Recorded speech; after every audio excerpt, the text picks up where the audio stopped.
to Stories of Brisco and Bradshaw. I will be Bradshaw. Hey, John, do you know it's Terry Bollea birthday? Is it really? How old is he? He's 71 years old today, man. Happy birthday to the Hulkster. Happy birthday, Hulk. I got to wrestle Hulk in Philadelphia one time, and one of the greatest thrills of my life. I said, "What do you want to do?" He goes, "You're the champ." And I thought, "Oh my God, my life is made complete because Hogan just called me champ." It was like one of those things. We all pitched in college and got WrestleMania to watch him slam the Giant. You know, we were big Hulkamaniacs. Yeah, well, can we start the show now? I mean, you're the one that brought it up. Oh, okay. Well, I'm sorry. Oklahoma's favorite son, Mr. Gerald Brisco. And what a treat we got today. He's one of the James boys. I'm not sure he's born a Bullet Bob's kid or not. Bullet Bob had about 400 kids. We may be one of them. All boys too. All boys. And Scott somehow is older than Bullet Bob. We don't know how that worked. But Beau James, one of the greatest experts on Tennessee wrestling, and the king of Kingsport, Mr. Beau James. Welcome to the show. And happy birthday. Maybe Beau James is Scott's father. We'll have to ask him. It could be. Possible. So welcome here, Beau. I'm happy to be here. I've been waiting for a long time to talk about East Tennessee wrestling history with people that will allow the story to be told and will enjoy it along the way. Well, we have got, because me and Mr. Brisco have had the honor, and it is an honor, to interview a bunch of the guys with the Plan B video, a bunch of the guys that were all, still alive that were involved in it. And you've got all kinds of knowledge, maybe one of the best experts on it, except for maybe the guys that were involved, because we're not sure about what all we're getting. But we're interested to talk to that and all about East Tennessee territory. So thank you for joining us, Beau. Happy to do it. I've spent 30 years researching it and talking to the people that were involved. I'm literally the person writing the history books of East Tennessee. And it's so fascinating because everybody knows about Charlotte and Florida and Dallas and all the bigger territories that got the big coverage and the magazine coverage and stuff. Here, there was very little magazine coverage. Trips were so short and guys were making so much money.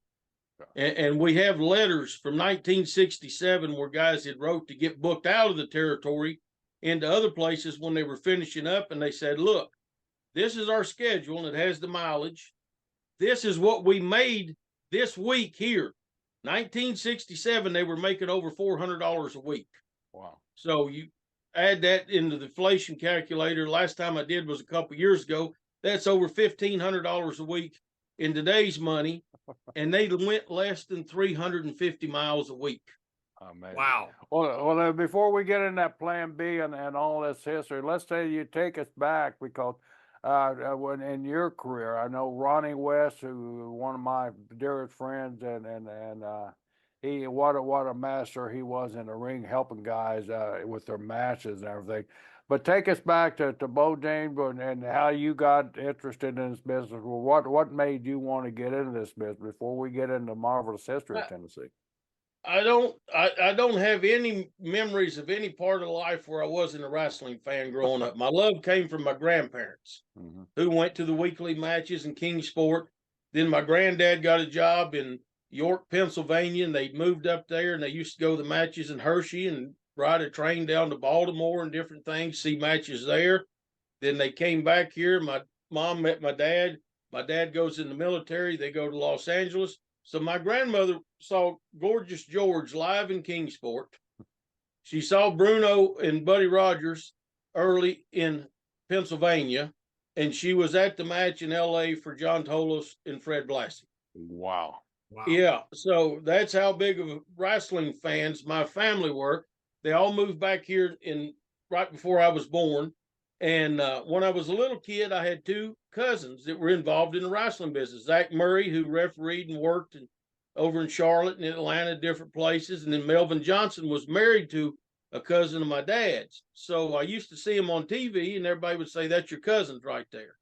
So I knew, well, heck, if they can get involved in the business, I'm going to get involved in the business. And when I would see them as a kid, I would be asking them, how do I get in? How do I get in? So my mom worked for Service Merchandise, and Walmart comes to East Tennessee. And like any good booker and promoter, Sam Walton raids the talent from all the other department stores and hires them for his job. And my mom went to work for Walmart in promotions and management. About the same time as that, Zach comes off the road. He had started a family. He comes home and he gets involved in creating these hard candies, which can still to this day being found at Walmart. My mom helped him get into Walmart. So in return, hey, Zach, give me the number to the wrestling office. so my mom started doing the grand openings of Walmart. Scott Armstrong, Davey Rich, Johnny Rich was the top 3 baby faces for Ron Fuller. So they start making appearances at the Walmarts. I'm in the Knoxville Coliseum one Friday, waiting for the doors to open, talking to Davey Rich. Ronnie West walks by. Davey Rich says, hey, Ronnie, give this kid a job. He loves our business. He's always around, and we can trust him. And Ronnie never stopped walking. He just kind of looked back, and he goes, I was about his age when I started. He called my mom that week, and they hired me to start putting the ring up, selling programs, promote towns later on after that. And at 14 years old, I started in this wonderful, crazy business and never looked back. Wow. 14. Who'd you ride with when you're going to put up rings? Usually one of my parents would take me to the town. And then when I was promoting the town, same deal, but I would turn receipts into Ronnie or Bob Polk and get paid. And then I would sell merchandise or do, whatever they needed, popcorn, tickets, whatever they needed me to do. And I was getting paid a percentage on that. So once I started making money in wrestling, as a freshman in high school, I said, this is my life right here. And I already knew about guys that had went East Tennessee to Memphis, to Alabama. And there was still a few territories when I started. So I thought, this is my life. What was your TV coverage? I mean, what TVs were you watching in Tennessee? Well, by that time, we were getting the Memphis TV, the Crockett TV. Fuller still had the Knoxville TV, and of course, New York TV. And ever so often, something new would show up and go for a few weeks or months and then disappear. But I figured my life would be between the Knoxville, Birmingham territory and the Memphis territory. And that's what I figured. I didn't realize just in a couple of years that, Knoxville and Birmingham is going to shut down. I worked in the Memphis territory, and I started helping some outlaw guys here in East Tennessee after Continental had shut down, and I'm in a little bitty spot show, McFeeder's Bend, Tennessee, selling tickets for Al Bass, who is Sam Bass and Jody Bass, his nephew. And Al sticks his head out the curtain and gives me the nod to come over there. I think he's checking up. So I walk over there, and he goes, can you referee? And I said, maybe when I grow up. I'm 15 years old at this point. He says, we'll pay you. I said, I can do it. So I ended up reffing because the referee that they had booked was late getting there. And that week, Al came to the house and talked to my parents and give me a ref shirt. And I was booked right then in all the East Tennessee towns. And my junior and senior year in high school, I was working 4 or 5 nights a week, still going to school, because there was no way my parents were going to let me quit school to chase this crazy dream. And now I kind of ha back at them that here we are 30, almost 37 years later, and I'm still involved in this crazy business. So, and at 16, I started my own promotion because I felt that there was a need for it, and Al kind of said, hey, you can do this. You know how to promote a town. It's just the wrestling part of it. I'm still learning. I'm still learning the in-ring and all that. So luckily for me, there's so much talent now because the territories have closed. Stomper's here. Robert Fuller's here. Jimmy Golden's here. Wahoo, Ivan, Jimmy Valiant, all those guys are in Charlotte still living. So within 4 hours of here, I had all kinds of guys to book. And I just surrounded myself with the territory guys that could teach me and help me. And in February, we just celebrated our 33rd year of that promotion running. Wow. And most everybody's goal is to be WWE or national TV or what. My goal was to be like my heroes and have an East Tennessee territory. And for a while I did. I had the TV here. I had multiple towns running a week. And I got to live my dream and be a part of it. And because of the people I surrounded myself with and hearing their stories, that's why I started doing the research. Yeah. Because well, I wanted to know take us into that. I mean, to me, Tennessee is probably one of the most interesting histories of professional wrestling of any state. Tennessee's not a huge place, but it's broken up where there were like seemed like 3 or 4 major promotions going at they, all times there.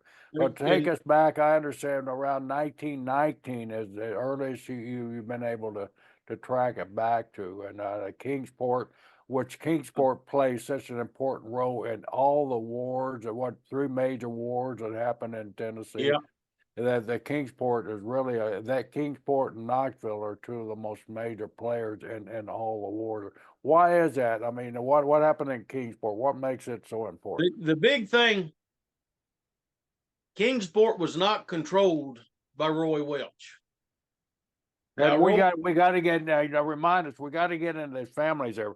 The Welches, the Fullers, the Goldwins, who are all the same damn family, and how they broke apart and how these little promotions sprung up. And I worked for all of those guys. I mean, Bill Golden, and back in the days when they was running down in Louisiana. So Kingsport it was the railroad town in the late teens, early 20s.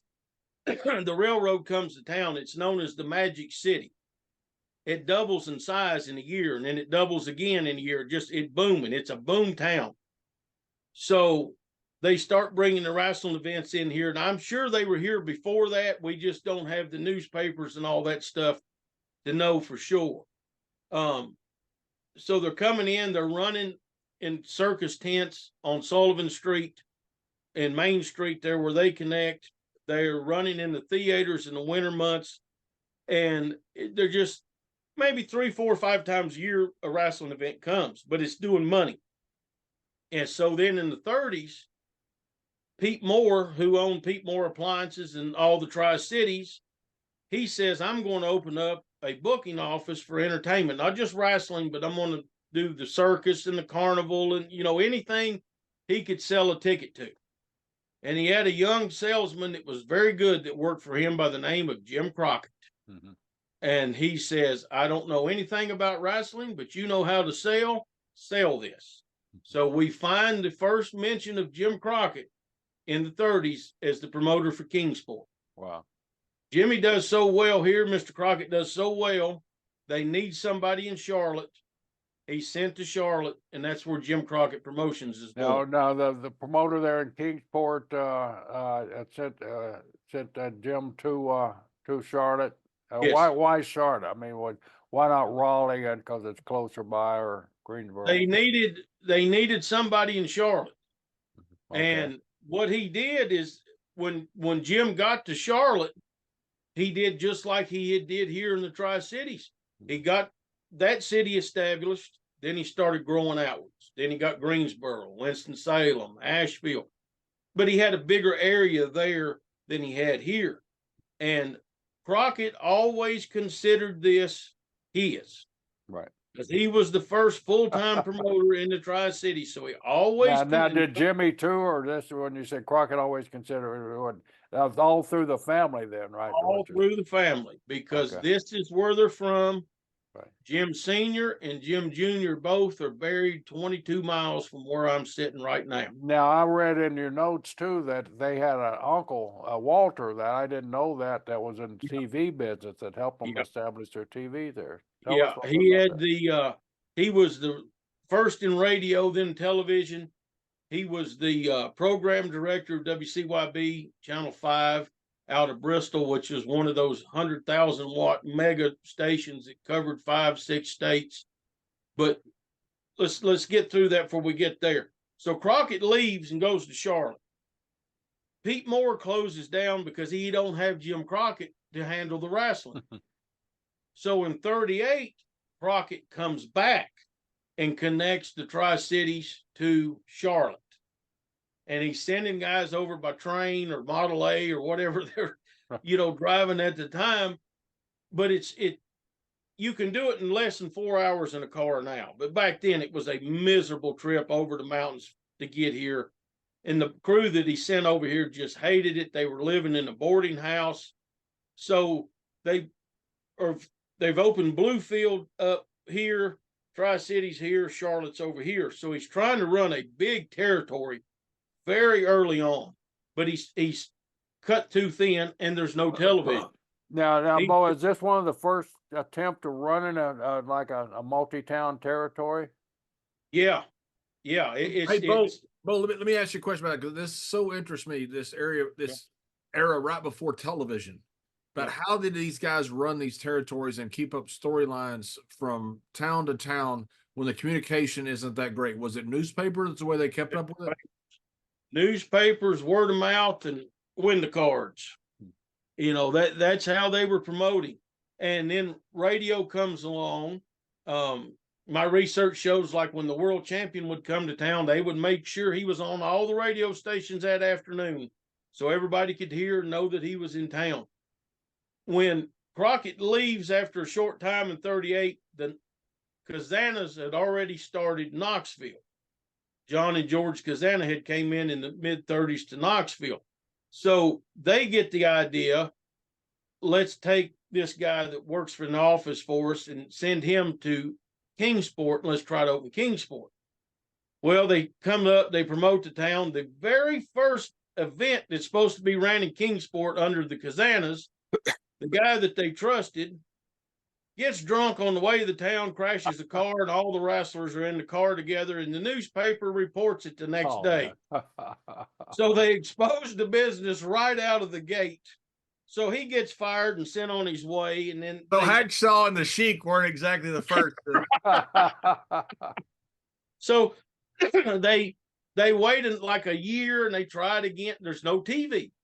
People don't understand. There's people coming, but it's not really clicked. It hasn't hit. They've not seen television.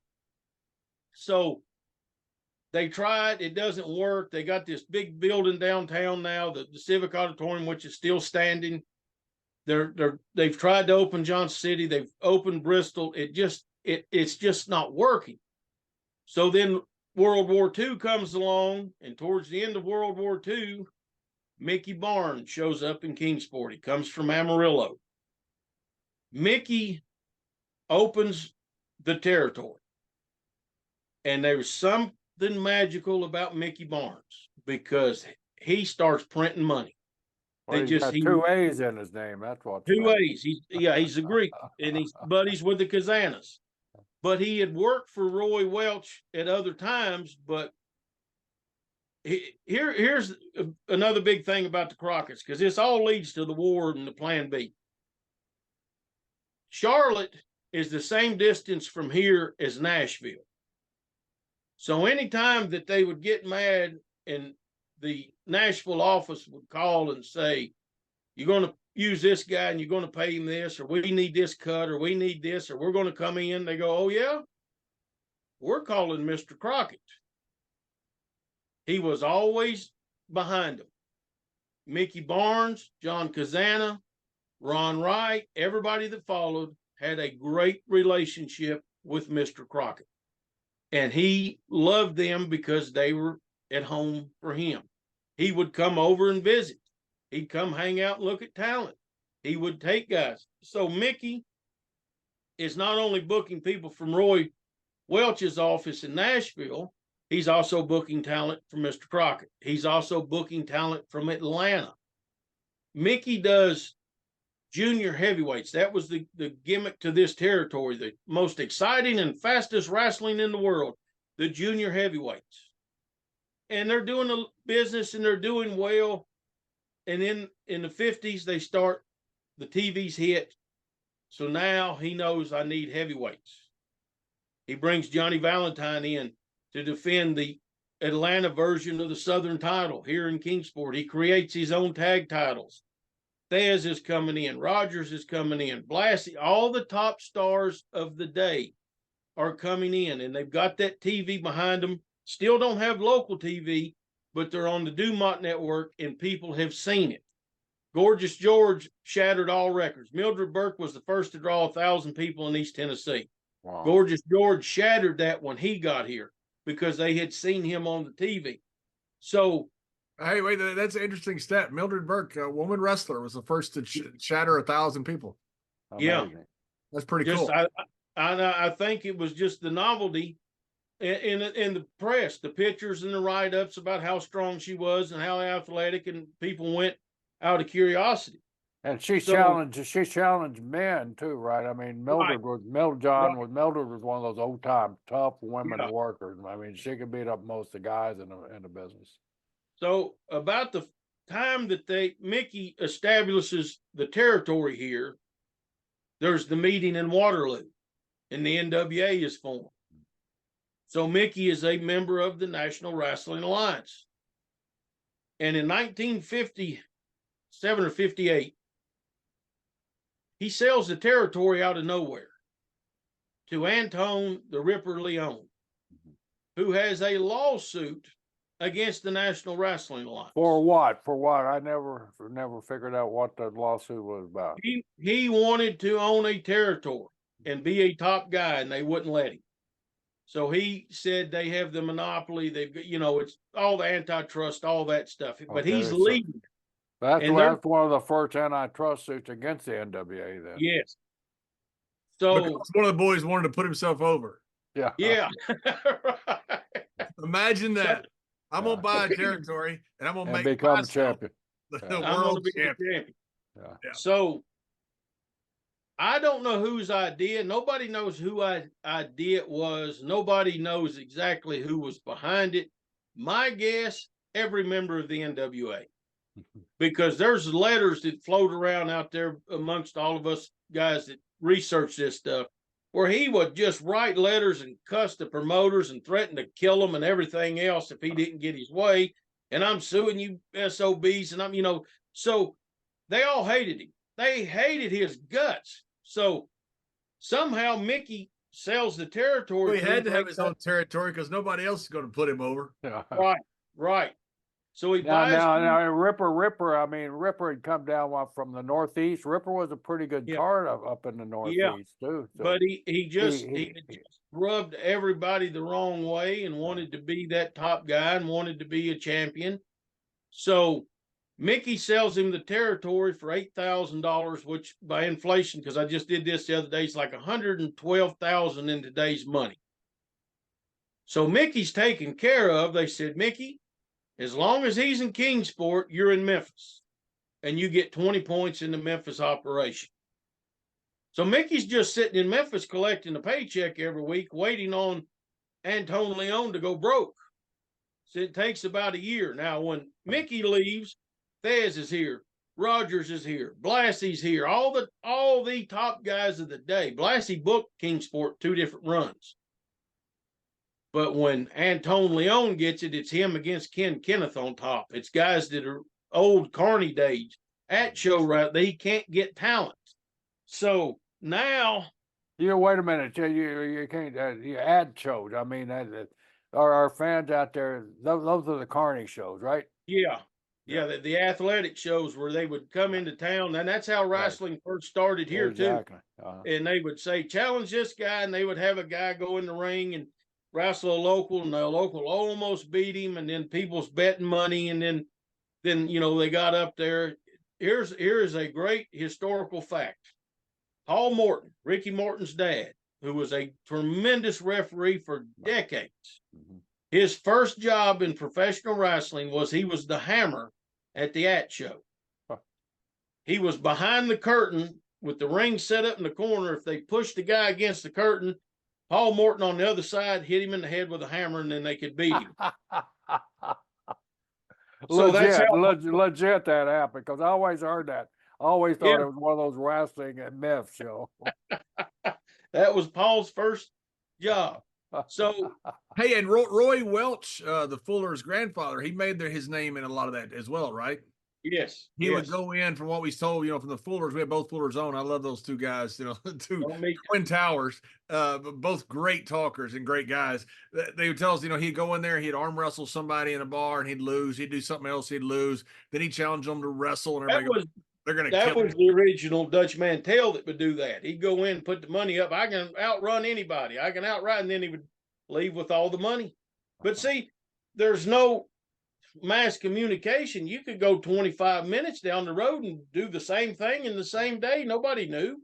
But 'Cause there Roy was no Welch just to kind of tie all this together, Roy Welch had a Western Tennessee, right? Roy Welch started the Tennessee Territory out of Dyersburg and then moved the operation to Nashville. He had all of Tennessee except this little part up here where I'm at. He had all of Kentucky. He had northern Alabama, northern Mississippi, half of Arkansas, the Boot Heel of Missouri, southern Illinois, southern Indiana, and at times West Virginia and Ohio. So he had that's unbelievable. The It's amount of space and the lack of communication all Western Union communication, I guess. Yeah. He controlled everything. He employed over 100 full-time wrestlers in Nashville. Wow. And I've seen evidence that where he was running as many as 90 towns a week at one point in time. I mean, because they're only sending 4 to 6 guys to town, 2 singles, a tag, and a referee. Yeah. Bigger towns got us 2 singles and the tag with different guys because it was a bigger town, bigger arena. They needed more to sell. Kingsport for decades was 4 wrestlers, except once a year, the Battle Royal came. They got 5 wrestlers. And once a year, they would run a big stadium show next door to the Civic Auditorium, and you would get 6 wrestlers, biggest spectacular of all time. 6 wrestlers. Bo, correct me if I'm wrong there, but that's where Shars got the idea to run that yearly battle royal that he had in San Francisco. I believe so, because it predates it by decades. Yeah. Hey, and Bo, just to give you a little correction on you here. That's not the original Dutch Mantell. That's the Dutch Mantell. Dutch is actually 150 years old. Or I close believe that to it. too. I believe that too. So they bankrupt Anton Leon. He sells the territory back to Mickey for pennies on what he paid for it. So Mickey is sit in Memphis for a year collecting a paycheck. Plus he got to keep the $8,000 that he sold the territory for, because they just want to bankrupt Leon and get rid of him. If he's bankrupt, he has no money for lawyers. He can't sue us. He can't continue this deal. So what a brilliant idea, but it sticks in everybody's head here because they realize at that point in time, if they did it to him, they can do it to us. So Mickey gets a little scared. He takes back over the territory, and it's right back to business when he left. First night he's back, Mickey returns. Don't even have to print his last name. Just Mickey's back, wrestling's back to what it was. Boom, they're off to the races again. They're selling these buildings out around here. One of the top stars in the early 60s, right after Mickey comes back, takes over, is Lynn Rossi. Now, I've talked to Lynn several times in my lifetime. I've been around Lynn. He was always a wonderful gentleman. He was a wonderful gentleman. Yeah. He was just a sweetheart of a man. But he had a grudge against all of the East Tennessee guys because he was always complaining that it's not fair that those guys up there are making this much money and working that little short trip territory. And if you got Knoxville, let's back up real fast. Kingsport was a territory 5 nights a week, three weekly towns, 2 spot towns a week. You can drive the entire territory north to south, east to west, and all points in between in an afternoon. One TV covered the entire territory. Knoxville was Friday night and Saturday. John Kazan only ran 2 days a week. He was kind of like Houston or St. Louis. He was a city promotion that brought talent in from everywhere. But if you're in Kingsport working that territory, you're already making good money. But if you get Friday night in Knoxville and there's 6,000 to 7,000 people there, what a week you have got. So John works great with Mickey Barnes. They work with everybody else. But this thing scares them about how they broke Anton Leon. Now, Lynn Rossi starts complaining to Roy and Nick Why do they get to stay? Because Whitey's already started, Ron Wright's already started, Donnie hadn't Why, started. why did Caldwell? Whitey Caldwell. Why does he get the headline home? Why is he the guy that the territory's built around? I was in that territory. I was the main. Whitey replaced Lynn Rossi in the Kingsport territory. Sam Steamboat was put number one. Whitey was put here. Sam was mentoring Whitey to make him the guy. Plus, they got local TV when Sam and Whitey were the top baby faces here. So, boom, they're huge stars now because everybody's seeing them on TV. Just throw this fact, fun fact in there. Eddie Graham idolized Whitey Caldwell. A lot of Eddie's philosophy centered around Whitey Caldwell's working too. Hey, before he ever got in the wrestling business, he had already thrown 2 or 3 no-hitters in high school. Whitey. Whitey. He was a boy. He was trained at the boys club and hooking and shooting by Buddy Fuller, who helped create the boys club when Buddy was here as young Ed Welch. That's a fascination I was looking for. Why Eddie? Because Whitey was a shooter, and Eddie, everybody knows Eddie's a finisher with Right. shooters. So they had gotten Whitey at 10 years old when the boys club opened up and started. Brisco, that's a good looking cup. So they had started molding Whitey from that day to be something because he had movie star looks. He just was so handsome and he was that baby face. He was a Tommy Rich before Tommy Rich. I mean, he just down to earth, humble guy. Everybody that I ever knew that knew Whitey Caldwell loved him. So Lynn Rossi has a problem with Whitey getting the push in East Tennessee, making this money and headlining and living here. Because, that was the old rule back then. Don't ever use locals because if they get over, they'll run opposition to you. So, but Whitey and Ron loved Mickey Barnes because he gave them their start. So they're also starting their program that will become legendary in these mountains. It starts in 61 when they get thrown together in a match, and Whitey is the first TV champion. He's being molded to be the guy.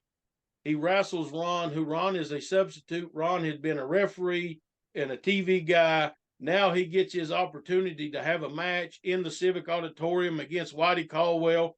Ron's so amped up, Whitey can't control him. He's trying to calm him down. Whitey has to hardway Ron to get his attention. Ron grabs Whitey, throws him out of the ring so hard, he hits the ground, breaks his shoulder. He just killed the golden goose.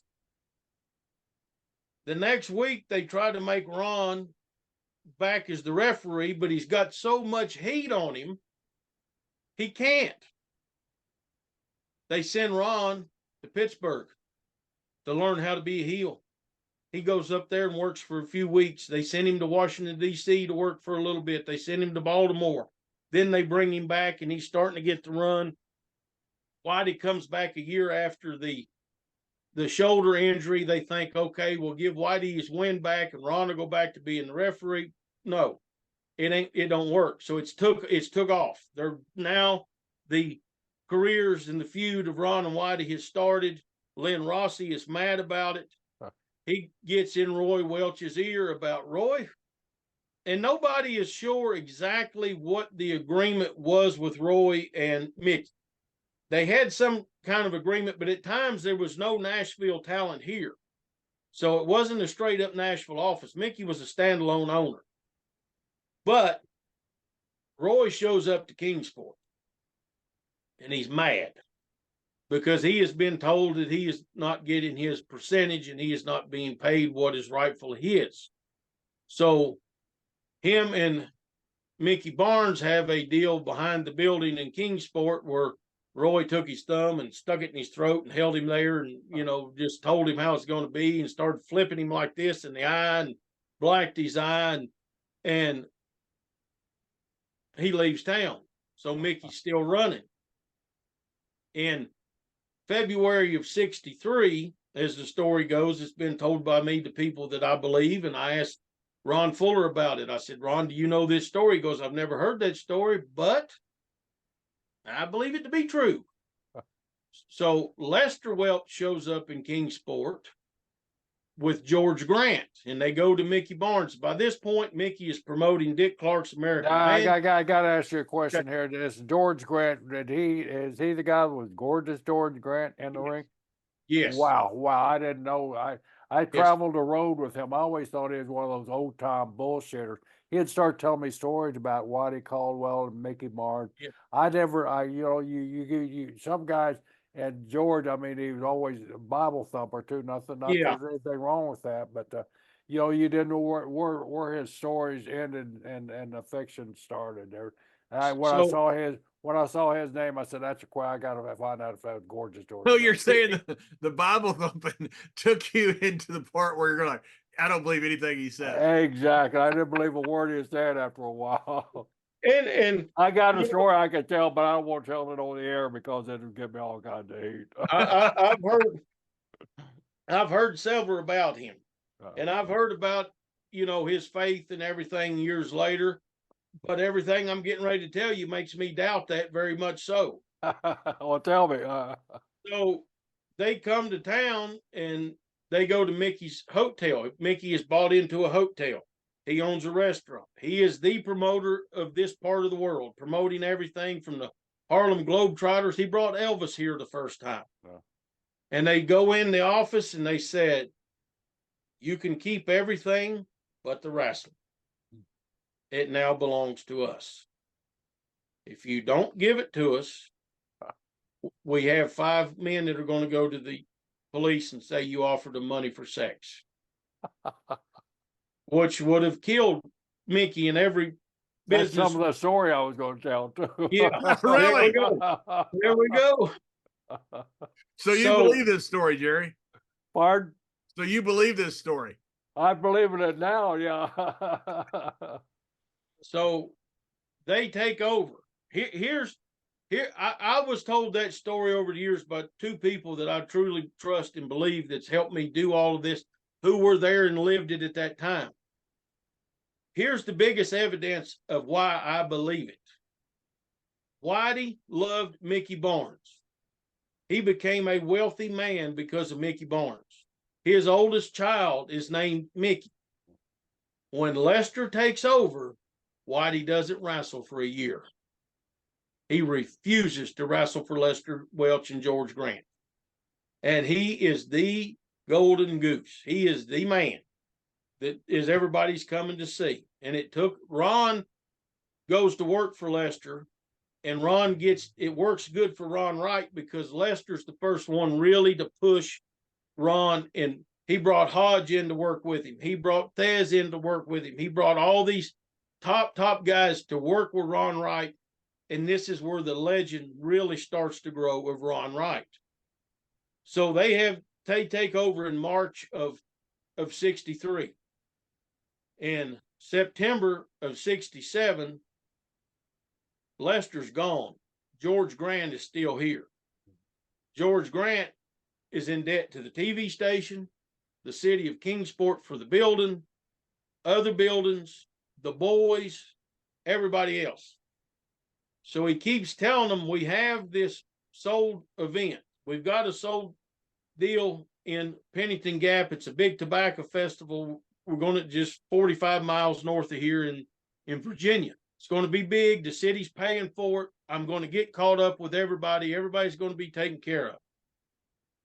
He don't. And the festival draws over 5,000 people to the wrestling matches. There wasn't 5,000 people in the county that they're wrestling in. That's how hot the business was here. So Whitey goes over and says, I quit. I can't believe you. I didn't want to work for you to begin with. I quit. Ron Wright quits because Whitey quits. Don Wright quits because Ron quit. They follow each other. They grew up together. Ron and Whitey were business partners and childhood friends, but the older they got, it was more of a business relationship. Were the Wrights legitimate brothers then? Or yes. Okay. Yes. Don Wright told me this, and I never realized this, but he told me this when Ron passed away. Because Donnie was 9 years younger than Whitey, 6 years younger than Ron. He said, they were my heroes. They weren't just my brother and our opponent. He said, when Whitey was in high school, I was in elementary school. I saw him play football. I saw him play baseball. I saw him wrestle in school. He was who I wanted to be like. Ron was my older brother. I looked up to him. So Don followed them. Whatever decision, and most decisions that were made by Whitey because he was the leader. So they quit in September. The business closes. The territory closes December the 14th of 67. It's done. Kicked out of the building, kicked off of TV, the whole deal. I mean, George Grant has burnt this place. He has burned it. So they continue to work for the Kazanas. They continue to work different places. Kazana comes up here and runs as a spot town. Just every now and again, he'd come run Johnson City or Kingsport or Greenville or somewhere. Well, Dennis Hall is in Greenville, Tennessee. Sold out. And Dennis says, hey, why are we not running these towns like we used to?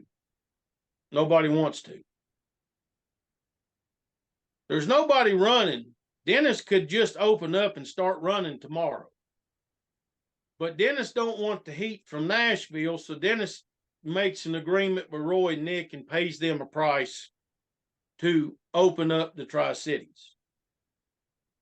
And makes an agreement for them to send talent. But Ron, Don, and Whitey are telling him, don't do it, just run. Just run. Call Mr. Crockett and just run. Just do it.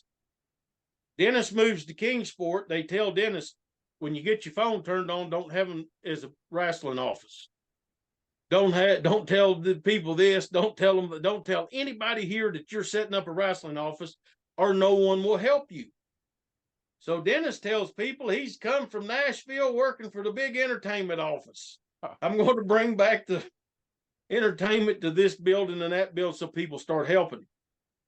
Dennis kind of helps Mickey promote a couple of concerts and stuff so people see Dennis there.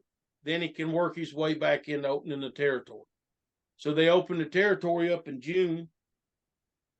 Dennis realizes real fast, this is a lot harder than I thought it was going to be, and it takes a lot more time and a lot more money.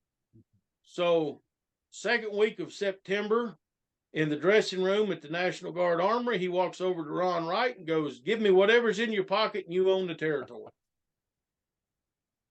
I have heard $1, I've heard $5, and I've heard $20. I like the dollar. Just the dollar seems like. Ron hands him whatever he has. Dennis writes out a deal and gives it to him that you now own the territory. Wow. He goes, I'll work another week and then I'm getting out of here. So he works another week. Dennis leaves. Now Ron forms Allstar Wrestling. This is the first time that the Kingsport territory has had a name. Up until this point, it was just wrestling, world's greatest wrestling or whatever. Now he forms. He gives Mickey point, or not Mickey, he gives Whitey points. He gives Don points. And a man named Jim Hayes, who was a referee who owned Jim's motorcycles, who are still in operation now for 75 years. They've been open 5 generations. Jim buys in. Now, when Ron divides it up, he leaves 5 points in the territory. And he calls Mr. Crockett and says, Mr. Crockett, I now own Kingsport and all around. I want to gift you 5 points to be my partner in this with who I have. And he tells him who he has. Crockett says, thank you, but no, I don't want to deal with Roy and Nick. And that's exactly what's going to happen. And I don't want to do it. So they get together and they huddle up and they say, well, who, what? Johnny Weaver. Mr. Weaver had been here on top working for Mickey at points. He's in that office in Charlotte. He's figured in. He ain't going nowhere. No. So story goes that he was either given the points or he was sold the points for just very little bit of money. Just same kind of deal. Whatever's in your pocket, give it to me. From Johnny Weaver, he was gifted the points. Yes. They give them to Johnny Weaver. They give Johnny the 5 points. That way, if Nick and Roy start, Weaver has an investment, and he's going to get Mr. Crockett involved. And it don't take long for him to get in, because by this point, Ron Wright has Ron Wright, Don Wright, Whitey Caldwell. They've broke Frank Morrell in. They've broke Ed Wolf in. Mr. Crockett gives them talent when they need it. They get guys that are just passing through for vacation or in between territories. But they have 5 full-time wrestlers living here, from here.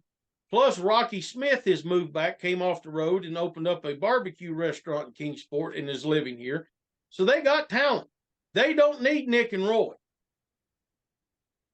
1970, Jerry Jarrett comes up and works for a week in the Territory as a special referee. Somewhere years prior, Teeny had got points. Miss Christine had got points in Johnson City. Roy had gifted her points in Johnson City because when they formed the Territory, they didn't have enough. You're hitting on something that a lot of wrestling fans are really interested in. Christine Jarrett. I mean, and her mysteriously getting points in these territories. What was her role? I mean, how did all this come about, if you know? I asked Ron Fuller, and Ron goes, "You probably know more than I know." There's a lot of car talk out there that I'm not repeating because we have no of it. So, but she's had these points in Johnson City for years and years and years. The Nashville office would send 2 matches to Johnson City on Tuesday, but not the rest of the territory. They didn't have enough towns on Tuesday, so they had worked out an agreement, and that's how Teeny's connected to Johnson City. So Jerry Jarrett comes here, works the week as a special referee for Ron and Whitey, I believe, for their blow off of that go around. Next thing they know, Nick calls Ron Wright and goes, "Hey, boy, Jerry and Teeny's going to send Jerry's brother-in-law up there, and they're going to run the territory. They're going to take it over." Now, Ron's already paid for it. He's already got business. He's already been drawing money. Ron says, "No, you're not, because I got it. It's mine. I have the paperwork. I have the license. I have the TV contract. I've got it all. This is mine and my partners." "No, boy, it ain't." Same thing they tried to pull years later on Jerry Jarrett. "You bought an option." So Ron Wright and his partners have to make a payment to Nashville to be left alone. So now that sticks here. They've broke Antone Leon. They've stole Mickey Barnes. They tried to steal it from us. That's the first 3 battles leading to the War of 79. 1972, October 5th, 72, Whitey Caldwell's killed in a car wreck. He's hit by a drunk driver at over 100 miles an hour. The territory dies. It drops in 4 weeks, 50% in attendance because it was too sad for wrestling fans to go. The day of Whitey's funeral, they closed businesses and lined the streets for his funeral procession. They did a special TV that week. It was a remembrance of Whitey, of the boys. I would give anything to see this. There's none of it survived, way before VCRs and everything. But from what I've been told, it was kind of like when Owen died, everybody talking about him and showing clips, and it was a tribute. The next morning, everybody that watched that tribute, it seemed, had got up and wrote a letter to the TV station and said, "Please play that again." They play it 4 more times over 2 weeks, 3 times in prime time. Not even playing the network programming in prime time, they play the Whitey Caldwell deal. They do some big events to raise money for Nancy Caldwell and her children. Once that wears off, the territory nosedives. Ron Wright's still trying to book the territory. He's still trying to help John book Knoxville. Donnie's helping. But Whitey was such he held it all together. He was the glue that held East Tennessee together. So business is bad. They're mourning their childhood friend. To everybody else, he was their greatest opponent, but to them, this is our best friend from childhood. So Nick Goulas calls up again. Hey, boys, I got an idea. I want to help you out. Let us book the talent. Just pay us a little percentage. You don't have to book. Get through this. Get through this deal. You mourn Whitey. You got to do whatever you got to do. Okay. But at the same time, right when Whitey got killed, or right before, Lynn Rossi once again goes to Nick and Roy and says, hey, this ain't right. Now you got the whole territory from up there is from up there. So they call Ron Wright and go, hey, you got to help us make peace down here because there's a revolt amongst the boys. You got to make some towns for us. So these boys we send up to you don't get mad. So Ron and Don talk, and then they call Nick back and they say, okay, here's what we make a week just opening the doors 5 nights a week and in Knoxville. This is what we make, bottom. The first time you don't pay us that, we don't come back, and we're done. So they send them to Birmingham, pop. Send them to Louisville, pop. Send them to Chattanooga, it pops. Then Lynn finds out they're getting so much now, they're getting top guy pay. He throws another fit, send them home. So they come back home, then Whitey's killed. So they're going through all this business change and mourning his death.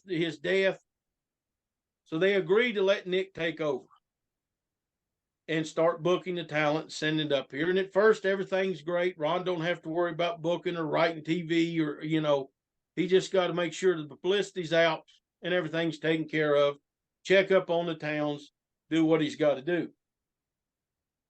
So probably 8-10 months after this, something triggers Ron and Don and Jim Hayes that, hey, something ain't right here. And I believe that it is the fact that the advertisement all of a sudden starts saying Nick Goulas and Roy Welch. Wow. They put their name on it. Oh. Wait a minute. We're Allstar Wrestling. That's the name of this territory. We've spent the copyrights and the paperwork. This ain't right. So they called back and they said, hey, what's going on here? Well, we just running it. We figured our name should be on it. It's not. So they called Mr. Crockett. And they said, we need to talk to Johnny Weaver and we need to talk to you. They're trying to steal our territory. Well, Mr. Crockett goes, you mean my territory that you guys are running, but okay. So they tell Johnny Weaver, Johnny, you got an investment here. You got some dividends coming, but if you don't get involved, they ain't coming. You got to come fight this battle with us. Johnny Weaver comes to work on top. Oh. He comes back to Kingsport. So now, when Weaver gets here, Nick and Roy start making substitutions on the promoted cards. They're not sending the talent that they're saying they're going to send. They're expecting the Fabulous Kangaroos, and in walks 2 green kids. Who are you? We're booked here. Well, no, you're not. That will kill a territory and a town faster than anything. People paying their money expecting to see something, and they're not getting it. Right. This is also how they bankrupted Antone the Ripper Leon. So it's in the head. They know it. They've seen Lester steal it from Mickey. Now they know what they're in the middle of. Oh. And they hustle around and they said, Johnny, you work a deal out with Mr. Crockett and send all the talent from Charlotte. That way they can't say nothing. So they bring the card May the 11th, 1974. First Mid-Atlantic card in Tennessee. First time that the Crockett family has ran since they left in 39 in Tennessee. Because Johnny Weaver has that investment. And they're trying to take it. So they run and they start running in Kingsport. Ron's not working. He's just promoting, trying to establish the guys off of Charlotte. But you could probably get Asheville. By this time, 74, and Mr. Crockett Sr., he's passed, right? Now it's Jimmy? Yeah, so now they're talking to Jimmy. Okay. Junior, yeah, Crockett Jr. So he backs them, whatever you need. Because he's raised not liking Roy and Nick because he's heard it from his dad. And I don't know what that issue is. And I asked Ron Fuller, but you know, the Welch family had a part of every Southern territory except Charlotte. Yeah. They never had points in Charlotte. And I've always wondered how how they kept that from happening. But Nick and Roy started the State Athletic Commission. They controlled the State Athletic Commission. Now, isn't that a kicker that the wrestling company, after all the fighting to get rid of the commission, that the wrestling company actually started it in Tennessee? They started the one here, wow. and they started it in the 50s, and it was to protect them. They went to the governor and said, "Hey, we'll pay the tax. We'll gladly do all this. But let us pick the people that's in charge of it, so we know we have wrestling people in charge." So they have whoever they want in that seat. So they hold a special meeting and pass a law that if you run wrestling in the state of Tennessee, unless you're booking a wrestler that lives in Tennessee, he has to be booked from the Nashville office. Wow. So now here comes the lawsuits. Both sides, Ron and Jim Hayes and Don and that side are suing Nick, and Nick suing them. But also, I want to point this part out too. By 74, Roy is very limited involvement in the office. It is more Nick now because Roy's up in age and he's starting to get the effects of the Alzheimer's. You know, he only lives a few more years. So most of it is Nick. It's Nick trying to get this. So Ron Wright still is running. They're still running Knoxville. They can't book anybody from Charlotte. They can't book anybody from Atlanta unless they move here. But they don't need them to live here because they have a full-time crew. They just need talent to fill in these spots. So now they're stuck. So they're running with just the local guys. Kazana's doing a little more with Nick because he's a little closer to Nashville, but not that, you know, he's 100 miles closer than Kingsport. But it's just bitterness between East Tennessee and Nashville. It's just every turn, and they have to deal with each other on Tuesday nights in Johnson City because Teeny owns the points in Johnson City. They're not speaking. The talent's speaking, but the offices are just not. Unless they absolutely have to, they don't want to talk to each other at all. They're waiting to go to court. So late summer, early fall, Ron Fuller comes to the Smoky Mountains where he lived as a little boy because he lived here in Kingsport when Buddy was working with Mickey. Mickey taught Buddy Fuller how to promote before Buddy left here and went to Mobile. So Ron brings his family up here because they've never seen the Smokies, and he catches John Kazana's wrestling program on a Saturday night. Now, I give Ron a hard time, and he gives me a hard time about. He says it's the worst wrestling show he'd ever seen. But we're now 2 years after Whitey had died. They're in the middle of a battle with Nick Goulas. So, yes, it was not good. Business was not good. So Ron Fuller says, I'm going to buy this hillbilly wrestling, and I'm going to turn it in to the northern part of Florida Championship Wrestling, that style of wrestling. I'm going to give them the Eddie Graham style. So Ron makes the deal and buys Kazana out. He gets Knoxville, starts running it in late 74. Now, when he bought the operation, he bought Kazana. He did not buy the Tri-Cities because that belongs to Ron Wright and partner.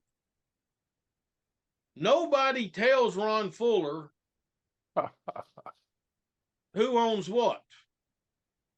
Wow. Ron Wright assumes that Ron Fuller knows because he's a Welch. John Kazana assumes that Ron Fuller knows. He don't even know they're in the middle of these lawsuits. So they like Ron Fuller, but he's also from that family. So they don't know what to think or what to do. So he starts running Knoxville. Now, Ron is freshly out of University of Miami at this time, too. Yes. Yep. A couple years. He'd been working for Eddie down there and had been promoting one of the towns. He learned the business, yeah. He's promoting Orlando, I believe, Tallahassee. He's the youngest NWA promoter in the country now at this point by far. So he gets over with Ron Wright right away. Ron liked him. Donnie liked him. You know, the East Tennessee boys liked him. But they're putting the screws to Ron Fuller too. Nick is. Calling him, boy, you owe us 10% of the gross. Boy, we want our money. Pay us. So this is going on, and he's trying to like, what? I don't get what's going on here. So Ron calls Roy Welch, his grandfather. And he says, Roy, I'm trying to make a go of this, and I got Nick on my back trying to take, I can barely make the payments getting started to build this. And Roy says, okay, we'll do away with the agreement. There wasn't an agreement. There was not an agreement to start with. So, and it probably, if he wasn't his grandson, if it had been anybody else, it wouldn't have happened. But Roy says, okay, we'll leave you alone. Best of luck. Do the best you can do. Hope it works for you. So they slowly start building. And Ron Fuller is thinking he's going to re-educate everybody, and he's going to give them Tampa wrestling up here with the shooters and the hookers. And, you know, he's bringing in Hodge. He's bringing in your brother. He's bringing all this top talent in, which was great. But us hillbillies don't care about amateur wrestling. We're into blood and guts and fires and chisels and cigars and chains and, you know, whatever else. So and large farm animals. Yeah. Now, in fairness, Gerald, sometimes they just like farm animals. Yeah. They don't have to be large. Yeah. That's Eastern Kentucky. Okay. So it becomes an educational process with Fuller and the East Tennessee guys. Because as Ron Fuller told me, he goes about 12 weeks in when they went into the Coliseum the first time and Jack wrestles Nelson Royal 60-minute through and the people are just sitting there looking at it, he realized they don't want what I'm trying to sell. I don't know he knows what they want. He don't know how to give it to them. So it becomes a educational process of both sides teaching each other different styles. And that's when Knoxville became a great mixture of Florida and Tennessee. Plus, our style up here was a little bit different than the rest of Tennessee. Because this is Beau, you hit a really good point there. Knoxville, to me, was always that bastard child of Tennessee. I mean, it never quite fit in with any of the territories anywhere around there. Yeah. Why is that? Here's Knoxville. Okay. Cornette had this problem too when he came here to run Smoky Mountain. It's a double-edged sword. There's two parts to this territory. There's the spot town business of these small little communities all over the mountains up through here. Knoxville is a major metro, modern city for the last 100 years. A liberal college town, University of Tennessee. Johnson City is East Tennessee State University. Kingsport is where Holston Defense, which made the bomb that was dropped on Japan, the bomb was made in Kingsport. The warhead was made in Oak Ridge. Then they were put together on an island and flown out. That technology, we've been ahead of technology for all these years, all the way back to World War II. Eastman Kodak and Eastman Chemical in Kingsport. Nuclear fuels in Erwin. Because we're so isolated in these mountains before the interstates got here, they could build all these things here and nobody knew they were here. So you had people coming from all over the world to work here. You know, there was even people working here that were involved in the deal in Huntsville with Von Braun. So, I mean, they had all these different cultures here. So you have the modern Knoxville, Johnson City, Kingsport, Bristol. Then you just got these islands that are like last time that land time forgot. So what works in these little bitty towns, it doesn't work in the big towns. Wasn't so sophisticated, yeah. Right. Big town stuff didn't always, and it's still this way now. So the Eddie Graham stuff ain't working in Harlan, Kentucky. That's when you need Ron Wright and the chisel in the blood. Yeah. But people in Knoxville became educated to a little bit of that and enjoyed it. Same thing in Johnson City. Bluefield, West Virginia, they were a separate territory, and Ron went in there. Ron Fuller, when he grows the territory, Louis Tillet's now booking because Louis had worked here and booked here before for Mickey. So Louis knew what the hillbilly wrestling was, and he goes, there used to be a territory based out of Beckley, West Virginia that drew big money. Let's go to West Virginia. Let's take this. And Channel 11 out of Johnson City is on cable in Bluefield all the way to Beckley. So they're already seeing the show. So they tried to go into Bluefield. What Louis didn't tell Ron Fuller was that belongs to the Crockett's. So they crossed the line. Wow. Yeah. So when they cross the line and go to Bluefield, Jim Jr. gets in the car and drives to Bristol to see Uncle Walter and says, how about putting our show on Channel 5? He goes, love to. Now the Crockett's start running Kingsport. Fuller's running, they're running. Not same time, they've spread it out. They're coexisting. But it's coming. They can feel it on both sides. It's coming because they go to run, Ron Fuller goes to run Lebanon, Virginia. And they call and they said, nuh-uh, that belongs to us. That's on the Crockett side of Marion, which it's not. They're testing to see where Ron knows the territory lines. He's testing them, they're testing him. But business is good on both sides. It's doing great. Nick's out of it now. He's gone. Because once Ron Fuller had the discussion with Roy Welch, they never had to worry about Nick Goulas again. But in 75, let's back up to there, they need more towns. Well, Ron Wright starts promoting Kingsport as Southeastern. They agree on that. The Jarretts call Ron Fuller and say, hey, you got Knoxville going. How about you buy Johnson City? We'll sell it to you.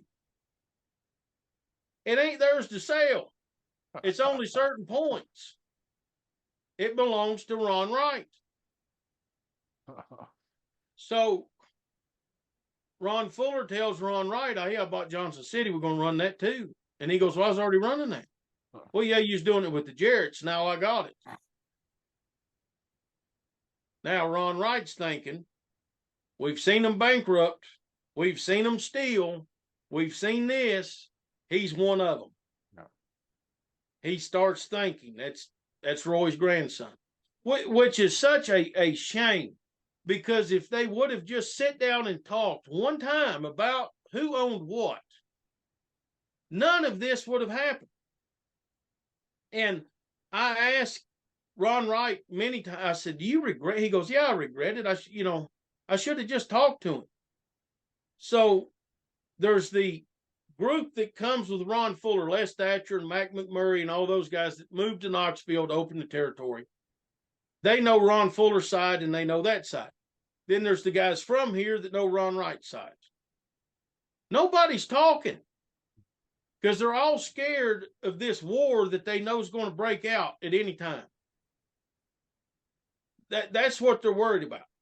But if they just would have sat down and said, okay, this is the way the Territory worked until you got here, and let's figure out how to coexist and work together and do this. But Ron Wright's being paid as a top guy, as a main event guy. So he's happy with that, but he's not being paid as a partner in Johnson City. So he's getting upset about that. They're running, they've expanded. Now they've got Harlan, now they've got Hazard, now they got Bluefield, now they got part of Virginia. Now they're up to a 6-day-a-week territory where the boys are making great money and they're home every single night. The furthest trip, Knoxville to Bluefield's like 3.5 hours. That was the furthest trip in the Territory. Mm-hmm. Before Fuller got here and they expanded, Charlie Smith, the great referee, my dear friend, has passed away. Yours too, Jerry. He said he loved this territory because he goes, 3 nights a week I left when the 6 o'clock news come on. Oh, wow. And I got home in time to see the weather on the 11 o'clock news. Oh. That's how close the towns were, and they were making money. So they do great business. 75, it starts booming. 76, they're printing money. 77, they're printing money. Mobile, Pensacola, that end comes up for sale. The fields want to sell out the Gulf Coast territory. So Ron Fuller goes down there. He talks to them. That's his cousins. Do you know why they wanted to sell? Because that was they were Layfield was getting older, and Bob Kelly, his kids were, and I think they wanted to be home more because for years they were the two that ran everything. Right. Yeah. And they just were tired. They just wanted to do something. And before that sale though, they had actually gone over in Louisiana also. Yeah. So, and all the way over. All the way to Oklahoma, basically. Yeah. Greenfield, Mississippi. I worked for them both. Yeah. So Ron goes down there and he buys that whole territory for the same price that he paid for Knoxville. Same. And so they get it going, and same kind of deal. They got to kind of re-educate everybody because business was down. They got to build it back up. Well, it ain't long. It's up booming. But while this is going on, Rob is handling Knoxville. Ron is down there, but Ron's going back and forth. Plus, both of them are getting booked in Atlanta, St. Louis, other places around the country. They're so busy, they don't know what's going on other than their business. So Buddy Fuller has a piece of Memphis with the Jarretts. He's partners with them they've left Nick. So now Nick's stuck in the middle and you got Welch's on both sides. So they need some help. They need somebody to book. And Robert had just booked this big deal with Joe LeDuc and the Stomper, which drew huge money. Huge. So they call and they say, Buddy calls Ron and goes, I need Rob. For what? I need him to come book. He did so well up there. I need him to come down here. Well, I need him there. Well, I need him and I need some of your talent.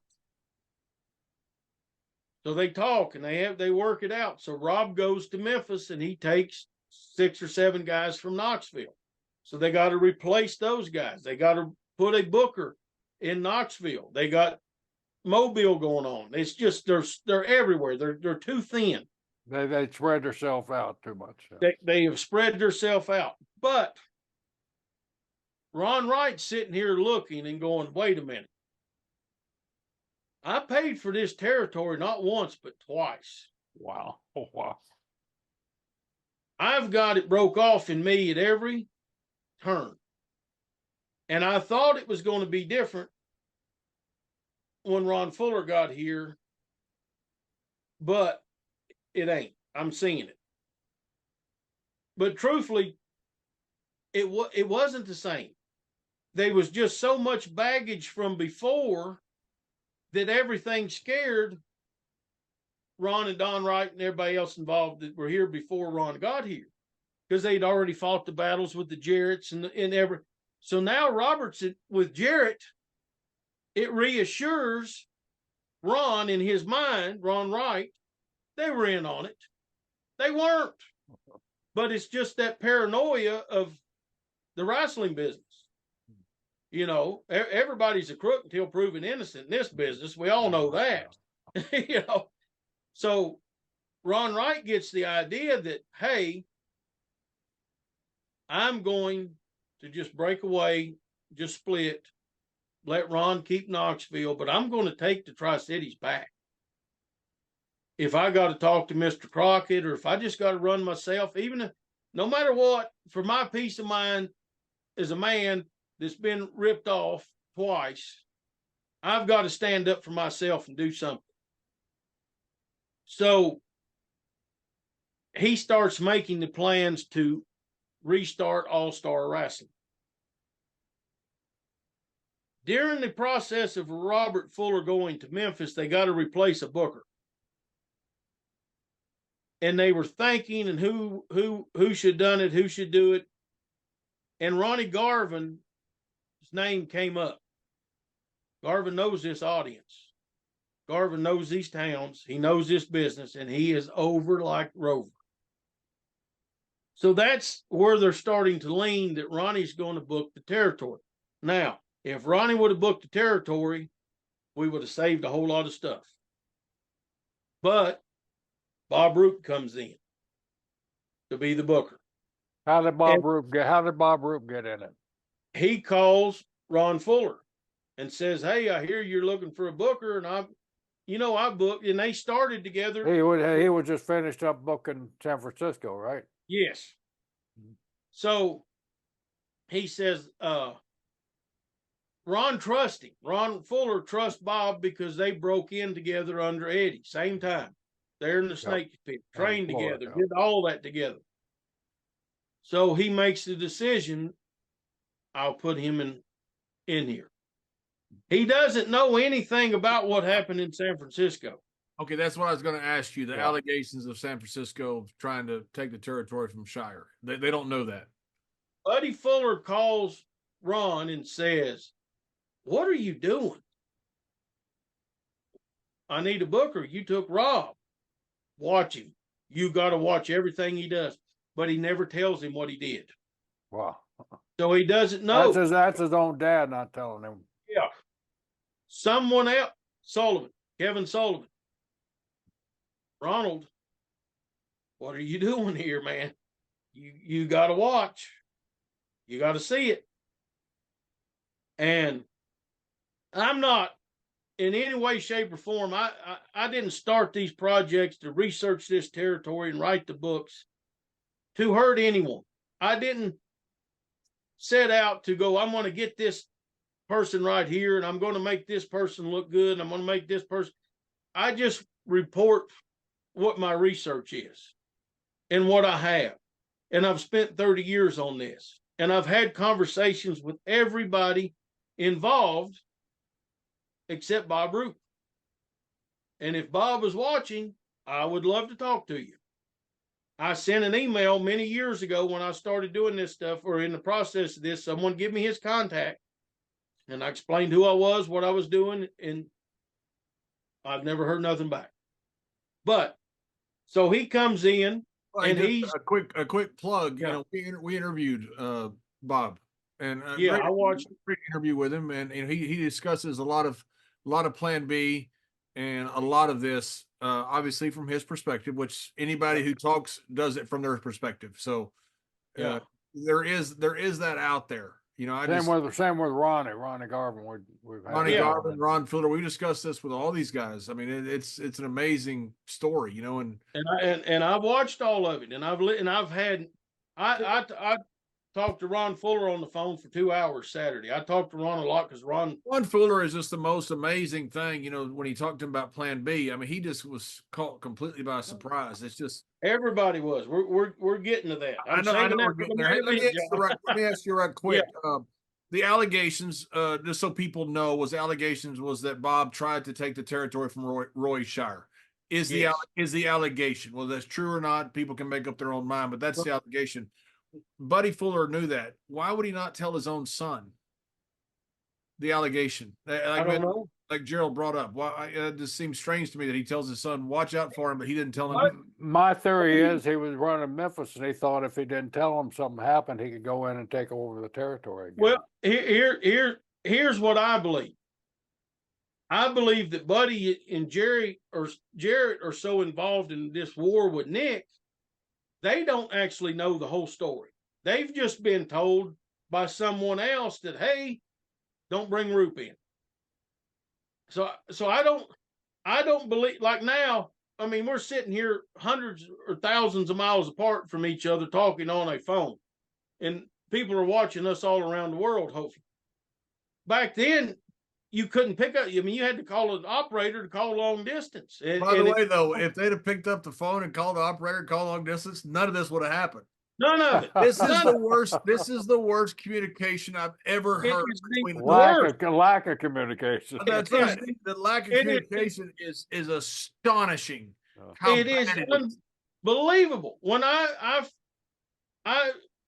got to know Ron Wright, I mean, I knew him most of my life. What a dear, dear man to me. Don Wright lives 8 miles from me. I see Donnie all the time. I take him, we go eat lunch and stuff and talk about history and everything. I'm sitting there talking to Ron Wright one night, and I said, Ron, you never talked to Fullers? No, I assumed they knew. I said, one question would have, this all would have been so different. There's just so many little pieces that they missed that could have avoided all of this. And they missed them. So Roop comes in, and the one thing that I heard on your podcast with him, he said Garvin and Malenko were telling him what to book and what to do. So they're all in there. Now, told to me by Ronnie Garvin in the car in different times, because I've talked to Ronnie many times and traveled with him over the years, been in the ring with him and everything else. I said, tell me when and where the plan was hatched. So he tells me. And I like to go back. Every time I see these guys, I go back and ask them questions. Questions they've already answered, but I want to see if it changes. Or if they leave something out or add something. Now, they may leave something out because they forget, and I go, hey, what about this? Then they tell me right away, oh, no, oh, you're right. But there's never been anything added. There's never been anything said, oh, and then he did this and that. So Garvin tells it to me first. They're on the boat. Garvin's living on a boat that he had won in the tournament, but actually they had bought the boat and he was paying Fuller for the boat. Because Ronnie had found it, wanted it, he said, I don't want to finance it. I'll finance it to you. If you'll loan me the money to finish paying it off, and then I'll pay you, Ron. So that all gets brought up in the lawsuits that follow the split. So Garvin's living on the boat. Sunday afternoons, everybody goes out there. The boys drinking, smoking, and barbecuing and whatever. And they're having the meeting. Yeah, because smoking on the boat is so safe. Barbecuing on the boat so safe. Drinking 24 beers and going skiing is safe, you know. So I've been there with those guys, done that. So they're having this booking meeting or just talking and partying. From people that were on that boat, they all say it came from Bob Roop out of nowhere. What if we just take it?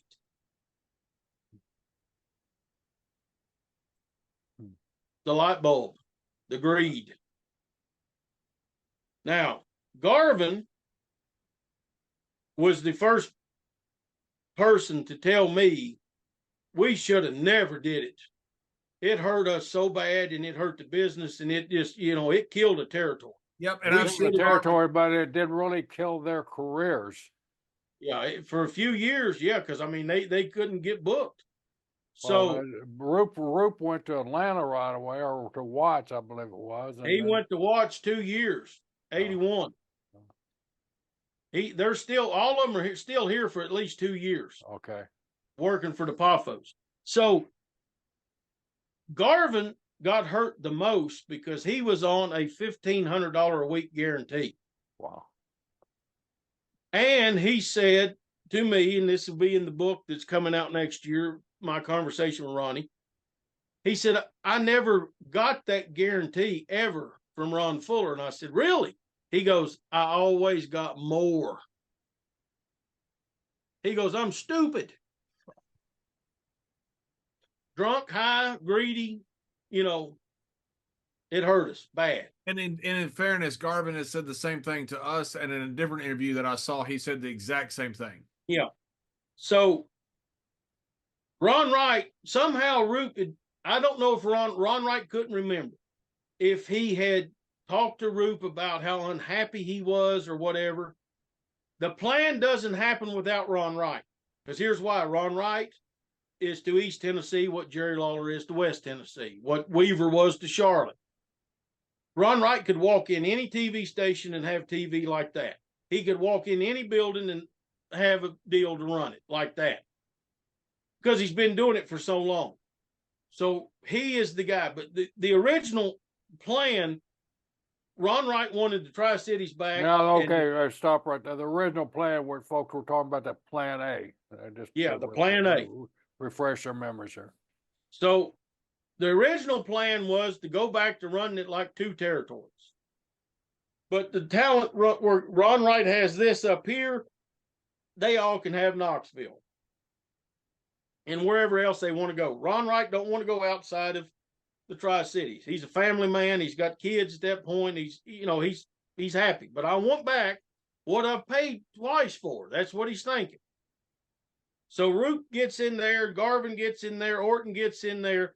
2 people that are always left out of this, and I don't know why. Terry Gibbs goes with the Outlaws. He's never brought up. Roger Smith is the assassin, goes with the Outlaws, never brought up. Nobody ever mentions them. So they get Channel 26 in Knoxville, which was a station that Kazana was on years ago. It's not as strong as the station that Fuller's on in Knoxville. They get Channel 19, which was the station they had in the Tri-Cities. Not as strong as Channel 11 that the Fullers have up here. But they've got TV, they've got buildings, they're starting to run. Somehow, Ron Wright makes a connection with Angelo Poffo and his sons, Randy and Lanny. And he brings them in to this because they've just moved to Lexington to open up Outlaw there against Jarrett and whoever else, because they ran opposition to everybody, from Crockett's to Dick the Bruiser to Jarrett's to Fuller. I mean, to Nick Goulas, they ran opposition to everybody. So Allstar starts running and it ain't doing business.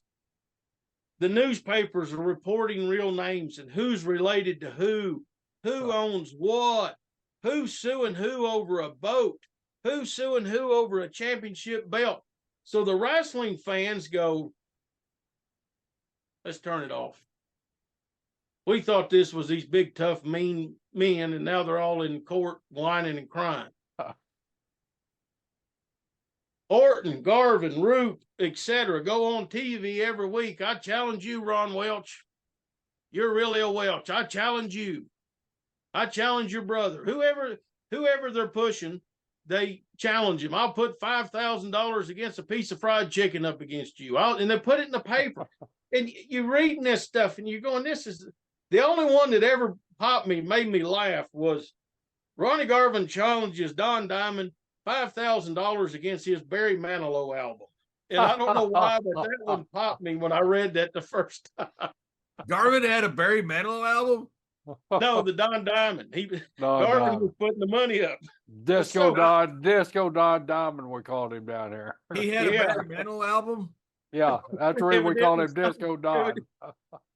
So now we're into 80. Malenko says, I'm out of here. I'm going home. Just, it ain't working. We're losing money. We're going broke. Malenko was a part financial wise too. Yes. I didn't know that. They all put so much in. Garvin, Orton, Wright, Malenko, Roop all put so much in to get it started. Was the And- basis of starting up the opposition just so they could make more money? Did they think that Fuller was Agreed. They're looking. How dare these guys own 3 territories and we don't have one? Gotcha. How dare we're the ones keeping this thing going and we're getting paid. We're getting paid very well, but we could be getting paid more. Right. So, and they all of them that I have spoke to and sat with just like this and in the cars and the dressing rooms and everywhere else go, we should have never did it. It was so stupid. We should have never did it. So now we get to the spring of 1980. And guys are trying to get booked somewhere, anywhere. Because I mean, they're stuck here. Nobody wants them. And they're involved with the PAFOs who are now running opposition to everybody. So now they all are labeled as outlaws. Yeah. All of them. Nobody wants them.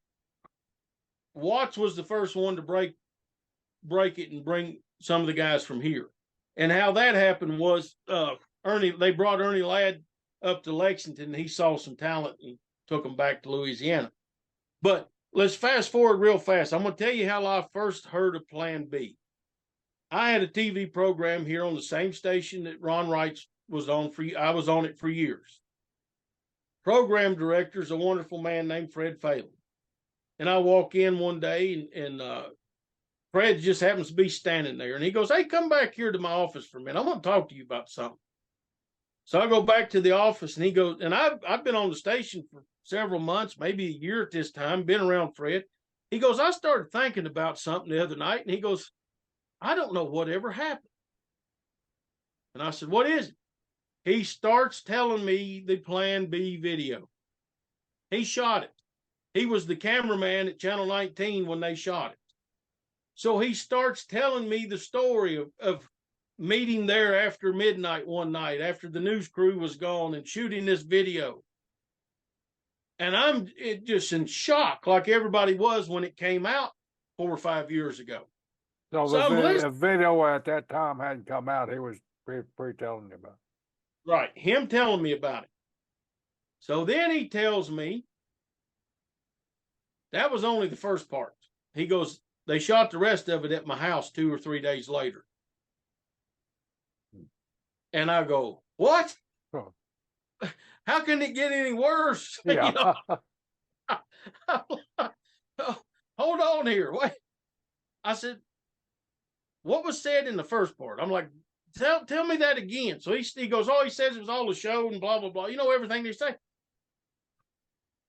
I said, what is in the second part? He goes, and Fred being not one of the boys, but TV guy that was trusted with the wrestling business for years there, he kind of looks around. He goes, the Blade. I said, no. Yeah. He goes, they also named names of gay wrestlers and promoters. I'm almost in the floor. I can't,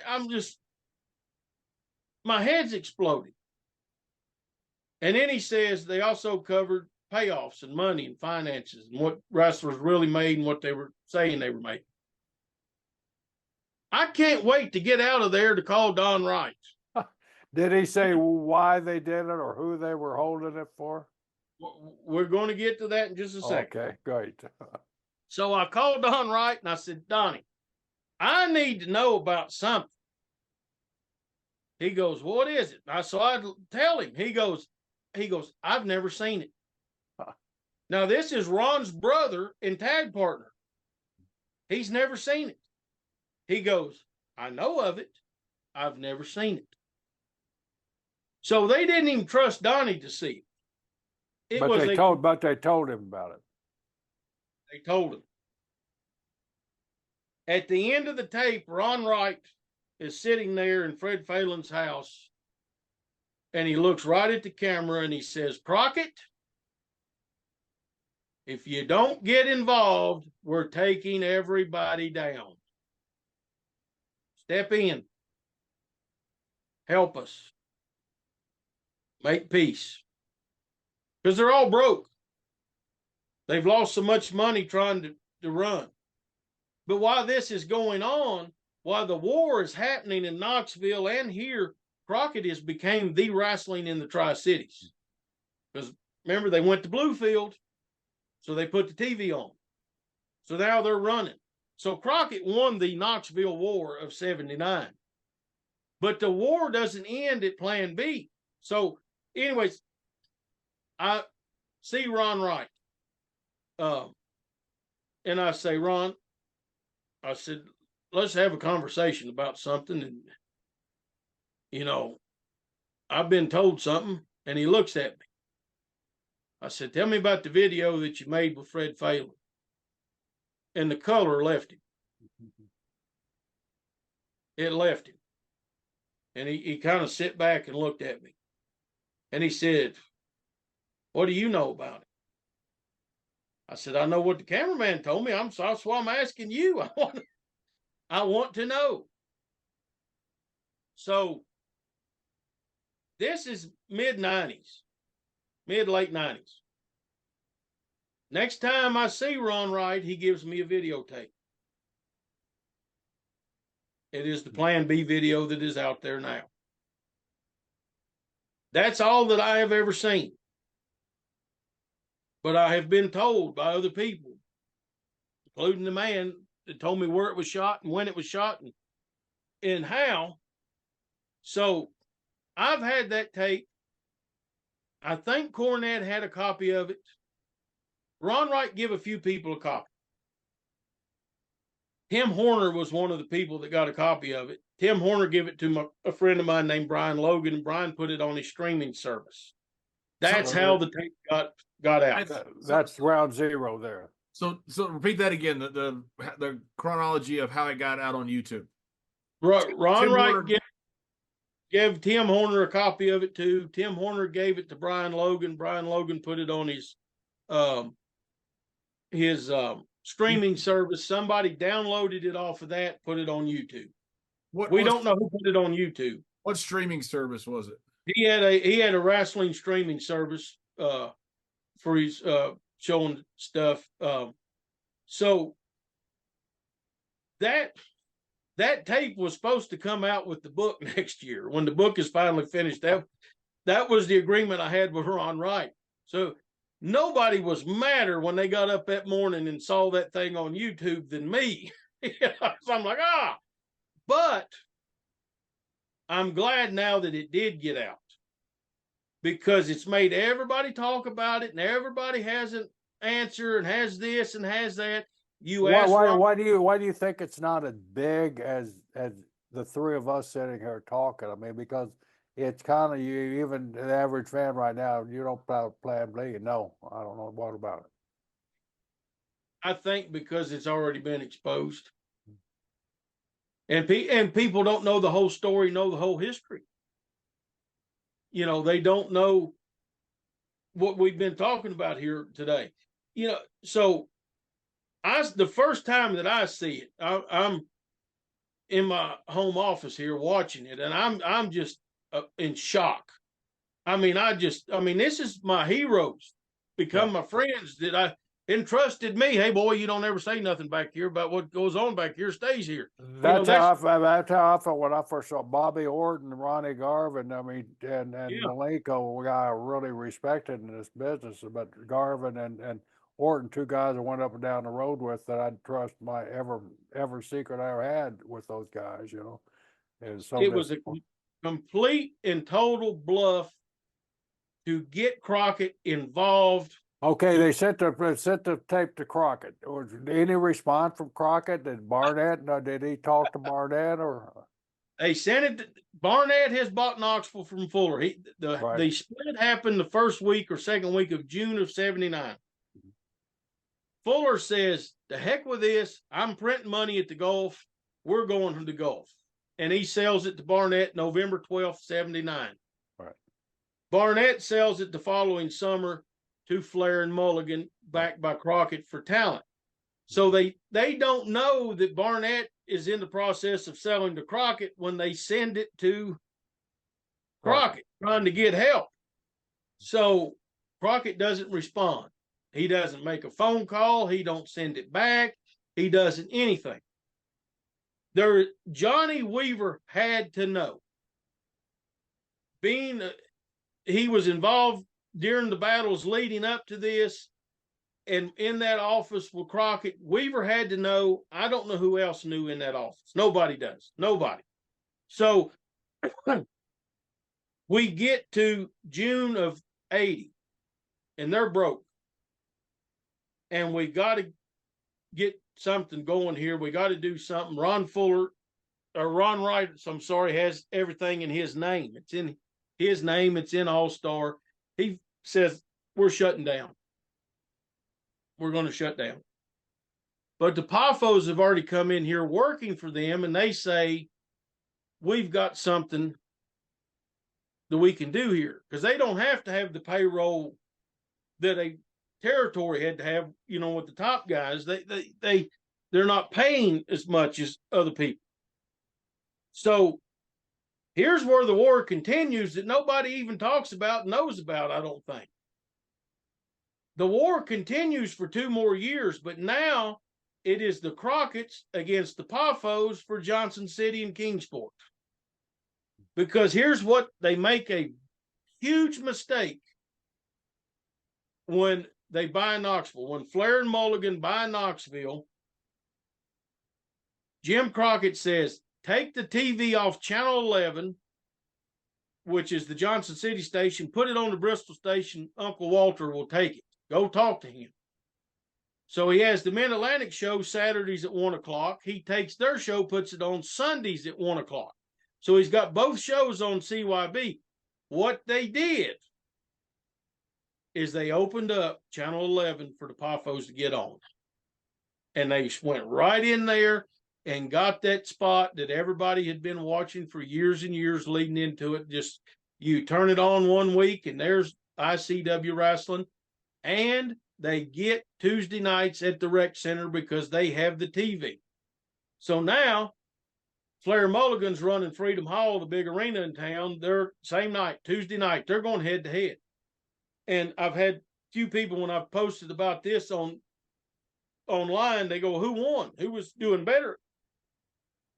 The Poffos were probably coming out better because they had smaller rent. They had a percentage deal on the rec center, and they had a smaller budget, bankroll, payoffs, everything else. Crockett's in the 7,000 seat arena. So he's paying rent. He's paying security. He's paying all this other stuff, fees on top of it. So they continue to battle over the Tri-Cities for into 83. And then the Poffos finally, they leave the TV on, but they stop running here. So the war was fought by many people, but Crockett won the war. And the only person that switched sides during the war, thanks to Johnny Weaver, was Ron Wright. Because when he says, I'm done with this, I'm finished, I quit, Crockett gives Ron Wright a mercy paying for Kingsport. And they start booking him on some towns around here and put him on Flair and Mulligan's TV. So he is back in the good graces of the NWA while the rest of them are not. And then that's when Beau, help me out here now. I might have lost you there. Why didn't they follow through and send a tape out or put it on TV? They didn't. It was never going to be shown. It was just a bluff. They were. But wait a minute, Beau. I want to. I think this where Jerry and I both are kind of really Okay. curious. So they sent it to Crockett, right? Yeah. Do you know if they sent it to anybody else? Do you know if Nobody else. Nobody else. The reason I asked that, Ron, go the ahead. reason I asked that, Beau, is because in that clip they talk about homosexuals in wrestling, you know, the Yep. Plan B. And I Yep. want to ask you just a second about Plan C and Plan D, because apparently Yep. those existed at one point. Yeah. They were obviously talking about Barnett because he was coming into the Yeah. territory. He owned the territory. So He had bought that was targeted to Barnett. but through Crockett. Later, Bob Roop goes to work for Barnett. Isn't that right? Yes. So do you think Barnett knew of it? I believe that he did. You think And I believe he told Crockett, let's call her bluff. Which that takes some balls on both sides. But One, now wait, if it he's was calling the bluff. bluff, he later hires Roop, who's putting out the bluff. No. No, well, by the time that Ron Wright's the one that came up with the idea of Plan B. That was a Ron Wright idea. That was all that was him. Okay, But they so all let me make sure I've got it. So Bob Roop came up with the idea to, hey, maybe we take the territory on the boat when they're having fun, having a good party. Then Ron Wright came up with the idea of Plan B to put this tape out. We're going to burn the whole world down. Yeah, because they're a year apart. They in from the second week of June of 79 till the first week of July of 80, they lose $53,000. The Allstar group does. So they're bankrupt. They got no running capital. They got nothing. So Ron Wright comes up with the idea of let's get Crockett involved. If nothing else, Jimmy will hire us to go work for him to stop this. So that's where the bluff came. And Barnett was in. Barnett buys Knoxville in November 12th, 79. So he's been there for months. But they trust Jim Crockett. Ron Wright always trusted the Crockett family. Okay, So that answers my next question. And Crockett was powerful up there, but the main power broker, and you'll probably admit this is true, and the South was still Eddie Graham. Yeah. Why wouldn't to me, I would, if I was sending out, Eddie would be the first one I sent it to. Eddie, help us broker a deal, because Eddie was the power broker, and over the Fullers, over the Welches, over the Jarretts, over Crockett's, he was the power broker at the time. Embarrassment. They were embarrassed to meet. Well, most of those stars, except for Ron Wright, were Eddie's guys too. So that's another reason. Ron Wright had a relationship outside of the business with the Crockett family. But wait a minute though. See, I don't get that, because Ron Wright had this relationship with the Crockett's. He's also putting this tape out saying, by the way, I'm going to destroy your business if you don't do what I know.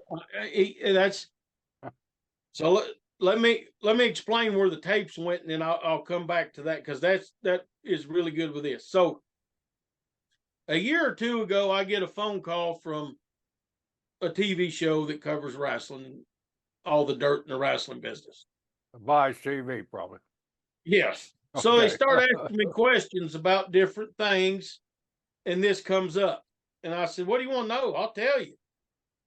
I said, I know Don Wright's the only person still living that was all through from 63 all the way till today. He's the last one left of the territory there. I'm the one that's researched. So I said, so they start asking me about the tapes. So I start telling them what I just told you about A, B, and C, or B, C, and D. And they said, wait a minute, the tapes still exist? I said, quite possibly. If they do, I know where they're at. So they said, could we get our hands on them? I said, how much money are you offering? You come up with an offer, and we'll go from that point forward. I said, but I've got to make a phone call. So I called Ron Wright's son, David, and I said, David, and I love David, and I love all of them, the whole family. I said, David, do you know? He goes, I've seen it. I don't know the story. I said, I bet your mother does. I said, talk to your mom about it, see where the tapes are at. Next day, he texts me back and says, burnt. Ron Wright burned all of them about 6 months before he died. He was so embarrassed by it. He was so ashamed of it. You know, and remember when I brought it up to him, I saw the color leave his face. I mean, he was ashamed of it. But does Tim Horner still own his copy? I think Brian still got it. I don't know. I can find out. That was only the Plan B copy, right? Yeah, that's only the Plan B. Nobody ever saw the other two. We just know. So basically hearsay that there were two others. Well, but hearsay from the man that shot him with the camera that's not involved in either side of it and told me what was on. That's pretty reliable then. Yeah. And enough to where I scared Ron Wright with it when I asked him about it. But Ron, all of them at that point were desperate. I mean, they were desperate. They've lost so much money. They've lost this business that they love. They're stuck here. What are we going to do? And Ron Wright the most, because at any point in time, Root, Orton, Garvin leave. They can leave. This is where Ron Wright's. And Malika was at the end of his career anyway at that time. Right? Yeah, he worked for Crockett few months, and then he gets an offer. And when they broke into business, when Ron, Don, and Whitey broke into business, they were mentored by a guy named Wild Bill Caney, who was the first big heel of this territory all those many years ago. And Bill Caney had a heart attack at 38 years old, and he couldn't work, and he had a family. So he made them promise when they broke them in with Mickey, you will always keep a job with insurance for your family and your kids and yourself in case something happens. So they kept a job for the insurance. They're making their majority, a great living as wrestlers, but they were pressmen. Ron and Don were pressmen for the press. Whitey worked at the glass plant. So they opened a plant in Durham in 81, and Ron gets the offer to go over there and be the foreman and run it. So Ron Wright leaves Kingsport and goes over there. And the redemption story of all of this, and neither one of them can remember how it happened, but somewhere in 1986, Ron Fuller and Ron Wright began to talk on the telephone for the first time in 7 years. And Ron Wright goes, Ron, I'm sorry. I was mad about this. And then they have the conversation they should have had 10 years before. So Fuller has came back to Knoxville after it was dark for 5 years, and he's selling out again with Continental. So imagine the surprise when we're sitting there one Saturday morning or Saturday night watching Continental, and Ron Wright shows up on the screen and says, did you miss me? I'm coming back. And they bring him back and put him right in just in the East Tennessee towns. Fuller starts using Ron Wright again. Chattanooga, Knoxville, Johnson City spot shows, and they're making money. You can do anything in this business and still get forgiven.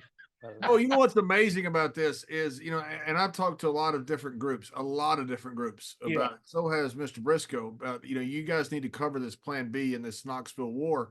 And all of them say, oh my God, this is the greatest thing ever. Then nobody does anything with it for some reason, whatever reason. They have different, ideas of what they want to do. But this tape, if this thing gets out, this was WrestleMania 1's main event with Bob Orton. Right. This was the future NWA champion in Ronnie Garvin. I mean, this was career suicide for these guys.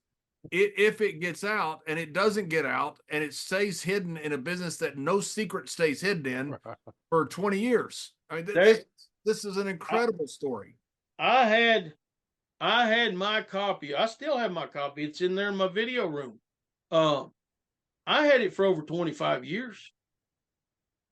And I asked Ron Wright, I said, hey, look, you know, one day when this book is finished, I want this to come out with it. And he goes, hopefully I'll be gone by then. And I don't have to answer for it. Did you ever bring up Plan C or D to Ron Wright, or did you find out about it after he passed?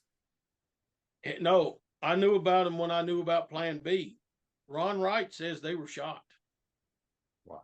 So Ron Wright says they were shot. The cameraman who shot them says they were shot. And they had them until. Now, could it be possible that just Ron did the C and B, or? Okay, Fred Phelan said Ron Wright and a group of wrestlers. Okay. Now, they may be some that were not there for C and D. You know what I'm saying? They may be, because I've heard other people say, well, I wasn't there, or I don't know, or, you know, whatever. So I don't know. But they were all shot within a couple of days. They confirmed to me by the cameraman and by Ron Wright what was on it, what was said, and that the other ones were involved. Now, here's what I if you go ahead and do Plan B and you're going to expose everything, why would you be afraid to go, I'm not doing the rest of this? I mean, yeah, that's mine. After you expose the goose, now you expose the people that are collecting the eggs. So some of the guys involved said that the tape was never used. But the tape was used, correct? It was sent to Crockett. Crockett just ignored it and just said, I'm not going to, I've got another way to do this. And Crockett, in hindsight, correctly ignored it. So did all the guys know that tape had been sent out to Crockett? That I don't know. I know Garvin. I told Garvin because when me and Garvin had the first conversation about it, Garvin said, well, I don't know whatever happened. I said, no, it was sent. So Garvin, in fairness to these guys who said they didn't know, they may not have known. It may have been sent by Ron Wright, and these guys may not have known. Yeah, but as Ron Garvin said, we knew it was going to be sent, or that was the plan. Because I've heard people go, well, I don't know. Oh, we held on to it. Well, then why'd you make it? If you held on to it, why did you make it? You can't threaten somebody, go, well, if you don't do this, I'm going to. No, you go, I have already, so here. You know, so it's just, but it would have killed everything. I mean, this was, by the way, for those out there that are watching, this was years before either the 2020 or 60-minute piece on wrestling. 5 years. 5 years. That was huge. Then this was 5 years before that. Yeah. And they didn't even get into the money and the sexuality and all the other stuff that they get into in this thing. They just got into certain things. So see, it was a bluff that was never going to get out, that never got out until it got out. And so if this secret lasted this long, like Jerry said, in a business where there are no secrets, what else is there that we don't know about? The Lester Welch story that I told you early on from 63 was told to me in whispers. And I heard it and I didn't know whether to believe it or not. And I kept it away. And then years later, it's whispered to me by a second person who was there for all of that. So I'm like, there has to be some truth to this. So then when I asked some family members, I say, I don't know, Lester, but here's what I've heard. And they go, oh, yeah, I believe that. So there's all kinds of, but they fought over this one little part of the world. They didn't fight this hard for Montreal. They didn't fight this hard for Detroit. They didn't fight Atlanta, Georgia, when the big wars were going on Atlanta. Right. They didn't fight this hard for that. And for it to just keep going and keep happening. And I believe one of the reasons that they fought so hard, I believe Nick and Roy knew if Mr. Crockett Sr. got in here, he's going to march right across the state. That was the Rubicon. Yeah. No, That was that was the line that once you Right. crossed that line, you had to defend that point because that Yeah. kept the bad guys away and out of your territory. And that's the reason they made him partners in every deal that they made, a minority Yeah. partner. Yeah. Right. Yeah. And they knew, and the old saying that I've heard Ron and Don and Whitey widow and other widows say to me over the years, Mr. Crockett's just as close as Nick. Mhm. 200 miles either way. Yeah. Mr. Crockett's over here. Mr. Crockett has a crew in Asheville on Sunday nights. They could be here Sunday afternoon, Right. you know. So they always had that to fire back at Nick. The first time that Ron Wright didn't have Mr. Crockett, which by this time is junior, is 79 and 80. Mhm. And I think if Ron Wright would have called Jim Crockett Jr. instead of making the tape, if he would have just called and said, "Hey, I messed up. Can you help me?" I believe he would have got the help. I do too. Especially in that time frame, just knowing the business as I know it at Right. 79. That the Crockett would, Mr. Jim Jr. would have done it. Yeah, and I know people try to paint Ron Fuller as a bad guy in this. At times they try about this and about that, and about, you know, they have their reasoning. I don't believe any of it I don't either. I agree with you. I mean, everybody. everybody was making money, and that's an agreed fact. I mean, even Roop and Orton and those guys that we've talked to, they were all still making money. It wasn't quite as much as it was in the beginning, but everything eventually dies down. Garvin, Bob Armstrong, Archie Goldie, and one or two others guaranteed money. They had a weekly. When you told me what Garvin guaranteed, that blows my mind for that time frame. I mean, Right. and that a lot of guys weren't getting that kind of money at that. Even some of the top guys. Right. And Jerry, to be home every night before the news goes on. That's worth more than a lot of the money that they were making. Yeah. I mean, keeps mama happy. Right. And they got to watch their kids and spend time with them. And, you know, there was parts of this territory that no other territory had. And I think that's why Lynn Rossi fought so much, Stern so much, because I think he thought, if I can get them out, I'll go in there and I'll homestead and I'll stay. Mm-hmm. But there's so many other little parts of this territory that are just so crazy. This is the only territory I know where a wrestler lost his leg during a match. Ed Wolf had to have his leg amputated because being thrown out of the ring, he hit a wood chair. The chair broke and a piece of the chair went through his thigh. And I've never heard of that anywhere else in the country. The Infernos and Jimmy Dykes. Yeah, but he didn't lose his leg. No, he didn't lose his leg, but he could have.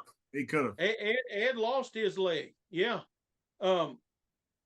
In the early mid-60s, the top baby faces here were Rocky Smith and Frankie Kane, and the referee was Jimmy Dykes. They came up in the car with an idea of J.C. Dykes and the Infernos. It was created here. They left here and became J.C. Dykes and the Infernos. Inoki lived here in Kingsport and was the opening match for a match 10 years before Inoki fought Ali. He was here in Kingsport, living and working the territory, and he saw Alex Perez fight Archie Moore. Wow. And that's where the idea. That was another subject I wanted to bring up, but we covered everything that we needed to cover. Was the talent that came out. I mean, I broke in the late 60s. My brother broke in the mid 60s. All the talent in Oklahoma, Tiger Joe McCarty, Sputnik Monroe, Red McKim, all these guys were originally from Tennessee. I mean, Ronnie Atchison, some of the most respected names in our business had come from Tennessee into Oklahoma, and the pipeline just seemed like it was endless with talent there, and that's what to me always made Tennessee so fascinating. How did so many stars come out of just one little place there. And Hogan was here very early. Savage was here. I mean, but here's why I believe, Jerry. Short trips, small towns, so close together, they had to have a different match every night. Yeah, boom, good point. Boom. They could not. They could not do the same high spot tonight that they did last night because they were only 22 miles away last night. Even though there wasn't any internet, the fans actually traveled the 50, 75 miles. I remember that in Oklahoma where the trips were a hell of a lot longer than what they were in Tennessee. So yeah, and it was a proving ground. Mickey Barnes, I want to tell this. Mickey owned a restaurant, and it was 2 blocks from the hotel and the boarding house. The boys lived in the boarding house, and then tell us about that boarding house. I thought that was fascinating. One of the guys went to Charlotte and really described it as a hellhole. Said a goat's nest, but a hellhole's a better word. Yeah, he said it was a hellhole. That was the first place. Now the one Mickey bought into, it was 3 stories. It's still there. It's still standing. It's 3 stories. The boys lived on the bottom floor. Whoever was booking the Territory got a 2-bedroom because he could bring his family. He stayed. The other boys shared some rooms. The middle floor was the people that originally opened it, owned it. They were an elderly couple. Mickey and his family lived on the top floor. Then the hotel was right in front of it. 1 block down was the restaurant. So if you worked for Mickey, he would feed you 1 meal a day. And it was usually at nighttime. Now, look at the talent and look at the cultures that were here.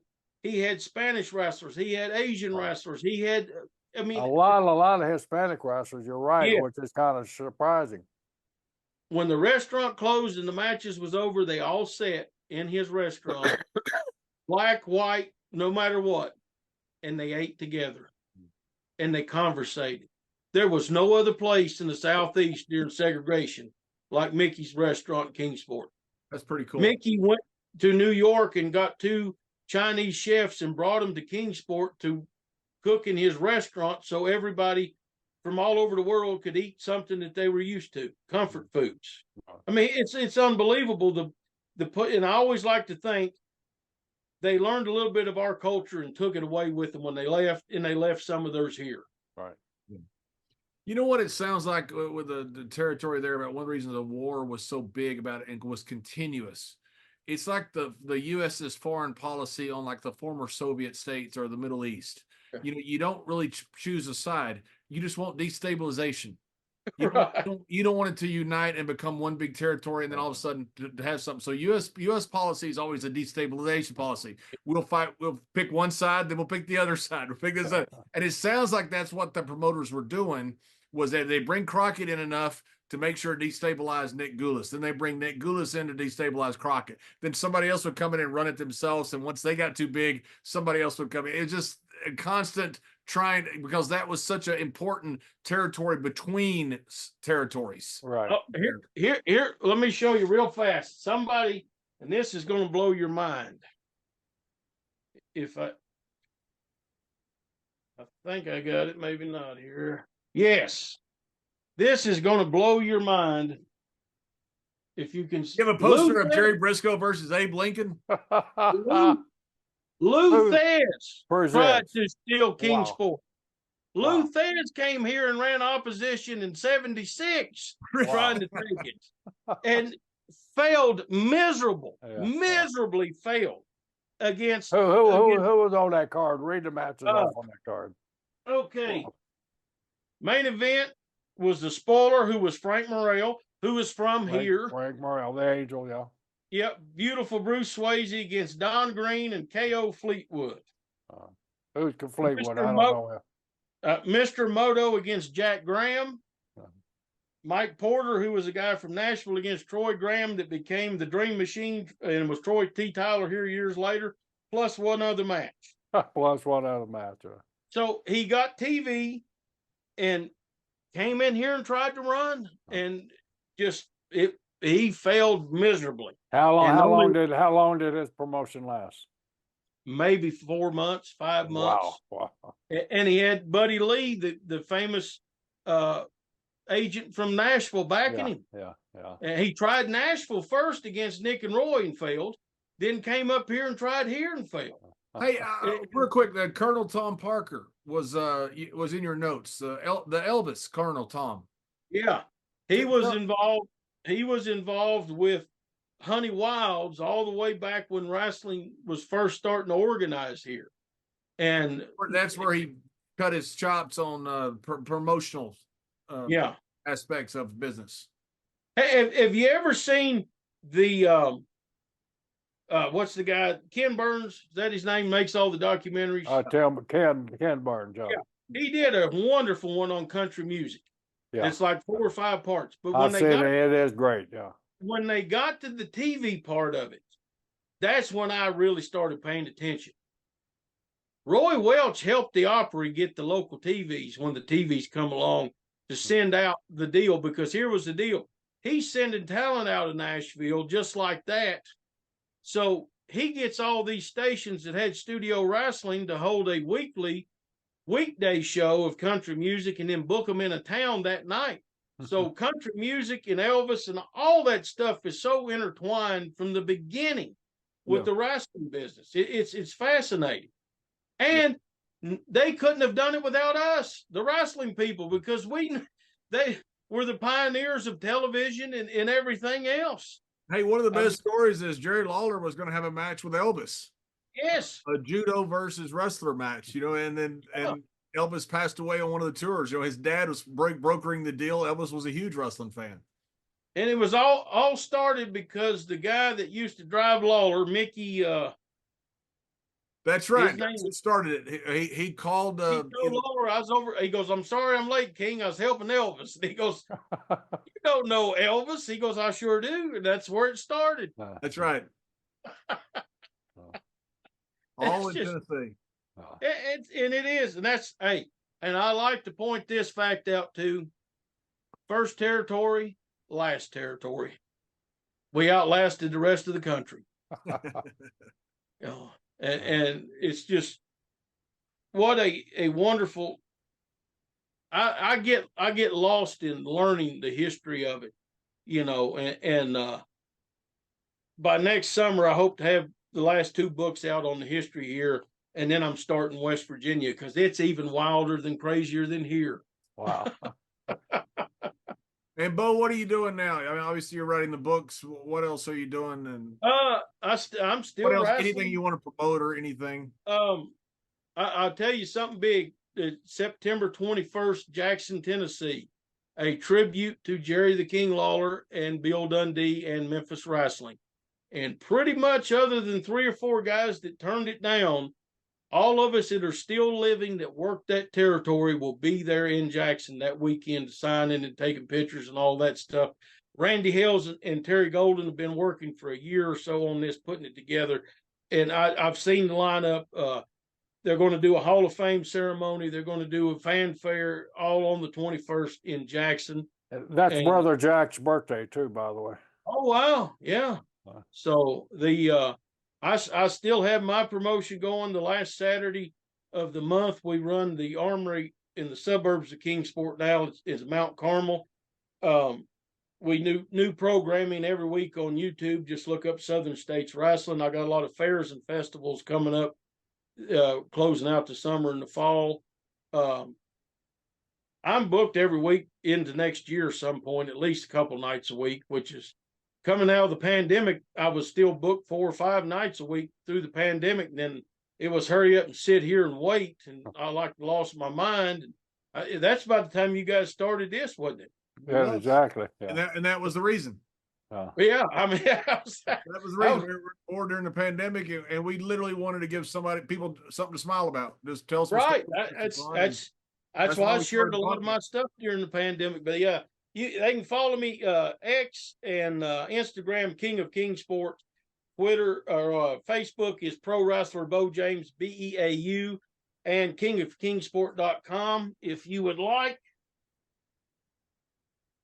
to get an autographed copy of the first book, 1960s, right here, I will gladly sign you a copy at kingofkingsport.com. It is also on Amazon and Amazon Kindle. Hopefully, Christmas time, the 50s book will be out. And I've already made an agreement with Chad out in Waterloo that the 1970s book covering everything. Yeah, we Southeast. talked about that. Yeah, great. Thank you for that too. And thanks for the hookup with Bob Kelly's stuff too, or through Bobby. Yes. Yes, I told Chad we got to save that history. We've got to save it. Yeah. That's Speaking of history, you showed us at the beginning. I don't think we were on the air. The championship belt. People love to see those old timey championship belts there. Tell us a little bit about what you have there, and tell them too that I identified it as soon as I saw it. Now, and Layfield will say I was probably old enough to wear the damn thing. Mr. Brisco did identify these right away. He did. He identified it right away. This is the original. Now they had side plates at different times. I don't know what the first ones were. I have the last set. The last set was a American flag on one, and then the other one was a Confederate flag. But I took those off. I have them put up into this. But these were the original belts in Charlotte, the Eastern States tag team titles, which would become the Mid-Atlantic and all that stuff. But these belts came to Tennessee in the late 50s, early 60s, somewhere around there, the first time with the Torres brothers. And then on one of their trips in here, the belt stayed. The first ring that I bought, the guy goes, "Hey, I got these old belts if you want them too." And he gave them to me, and I didn't know what they were. He didn't know what they were. And I had them in the dressing room one night, and Ron and Don Wright saw them. And they said, "That can't be the same old belts." You know, they picking them up and looking at them and this and that. And what gave it away is there's two plates on this one. We don't know what the plate underneath here is because we're all afraid to take it apart to find out. But they look and they go, "That's them." So this is a piece of history, and I'm going to bring these to Waterloo next year for everybody to see. And I'm putting together a East Tennessee exhibit on the history of that. And now that I got you captive, I'm gonna put you point blank, Mr. Brisco. Why is there no Welches in the Hall of Fame in Waterloo? Oh, good question. Good question. Because I mean, I think you can tell what kind of fan I am of them, and John certainly knows because I talk about them all the damn time. And my roots in this business are really traced back to them through Eddie Graham in Dyersburg, Tennessee. Right. Roy opened this office somewhere around 21. So over 100 I find that them the most fascinating family in the business. Like I said earlier, that Roy Wells, what a great character. You know, it's such a when I call Ron Fuller, I'll say, "Ron, you got a little bit? I'm bored." Yeah, I say, "Let's talk about your family." Sounds like a Hank Williams song, man. Let's talk about your daddy. There was 38 or 39 of them involved in the wrestling business. Yeah, and like you said, every territory in the South except for Carolina. And I mean, when I first broke into business, I was working like Mississippi, Louisiana, and then traced back to Pinky George. And then of course Bill Golden took over Deep South Louisiana, and so I've been around them just about my entire career. And when they got bored, they'd run opposition against each other. Just for whatever reason. We got nothing else to do. Got nothing else to do. Let's put it over there. The thing that a question I wanted to ask you too, but the subject didn't come. The big house they drew in Nashville with Fuller and Galento, I think it was. And was it Galento or who was it? That was Atlanta. They drew the big one in Memphis with Tretch Phillips and or not Tretch. I went blank. Here's another guy, Trent Phillips. Jerry, you're thinking Pensacola. They had it was Fuller and Galento down in Pensacola. That's when they beat each other up so bad. Out in Mobile. That was in Mobile at the football stadium. Yes. I'm sorry. I'm sorry. You're right. It's a Pensacola territory running up in Mobile. Yeah. And that record still stands for the city. Does it? Wow.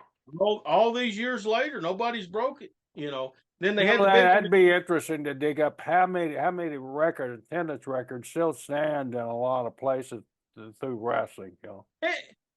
Here's something else.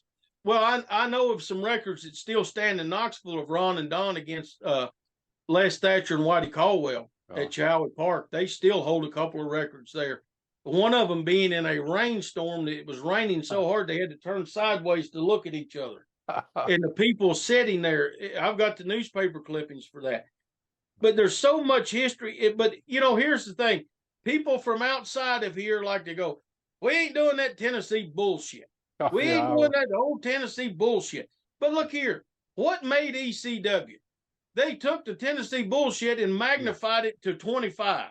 Right. The Attitude Era had that Tennessee BS in it. So the thumbnails of wrestling from here is on everything. The fingerprints are everywhere. I can't tell you how many times I've heard, we're not doing it like they do down south.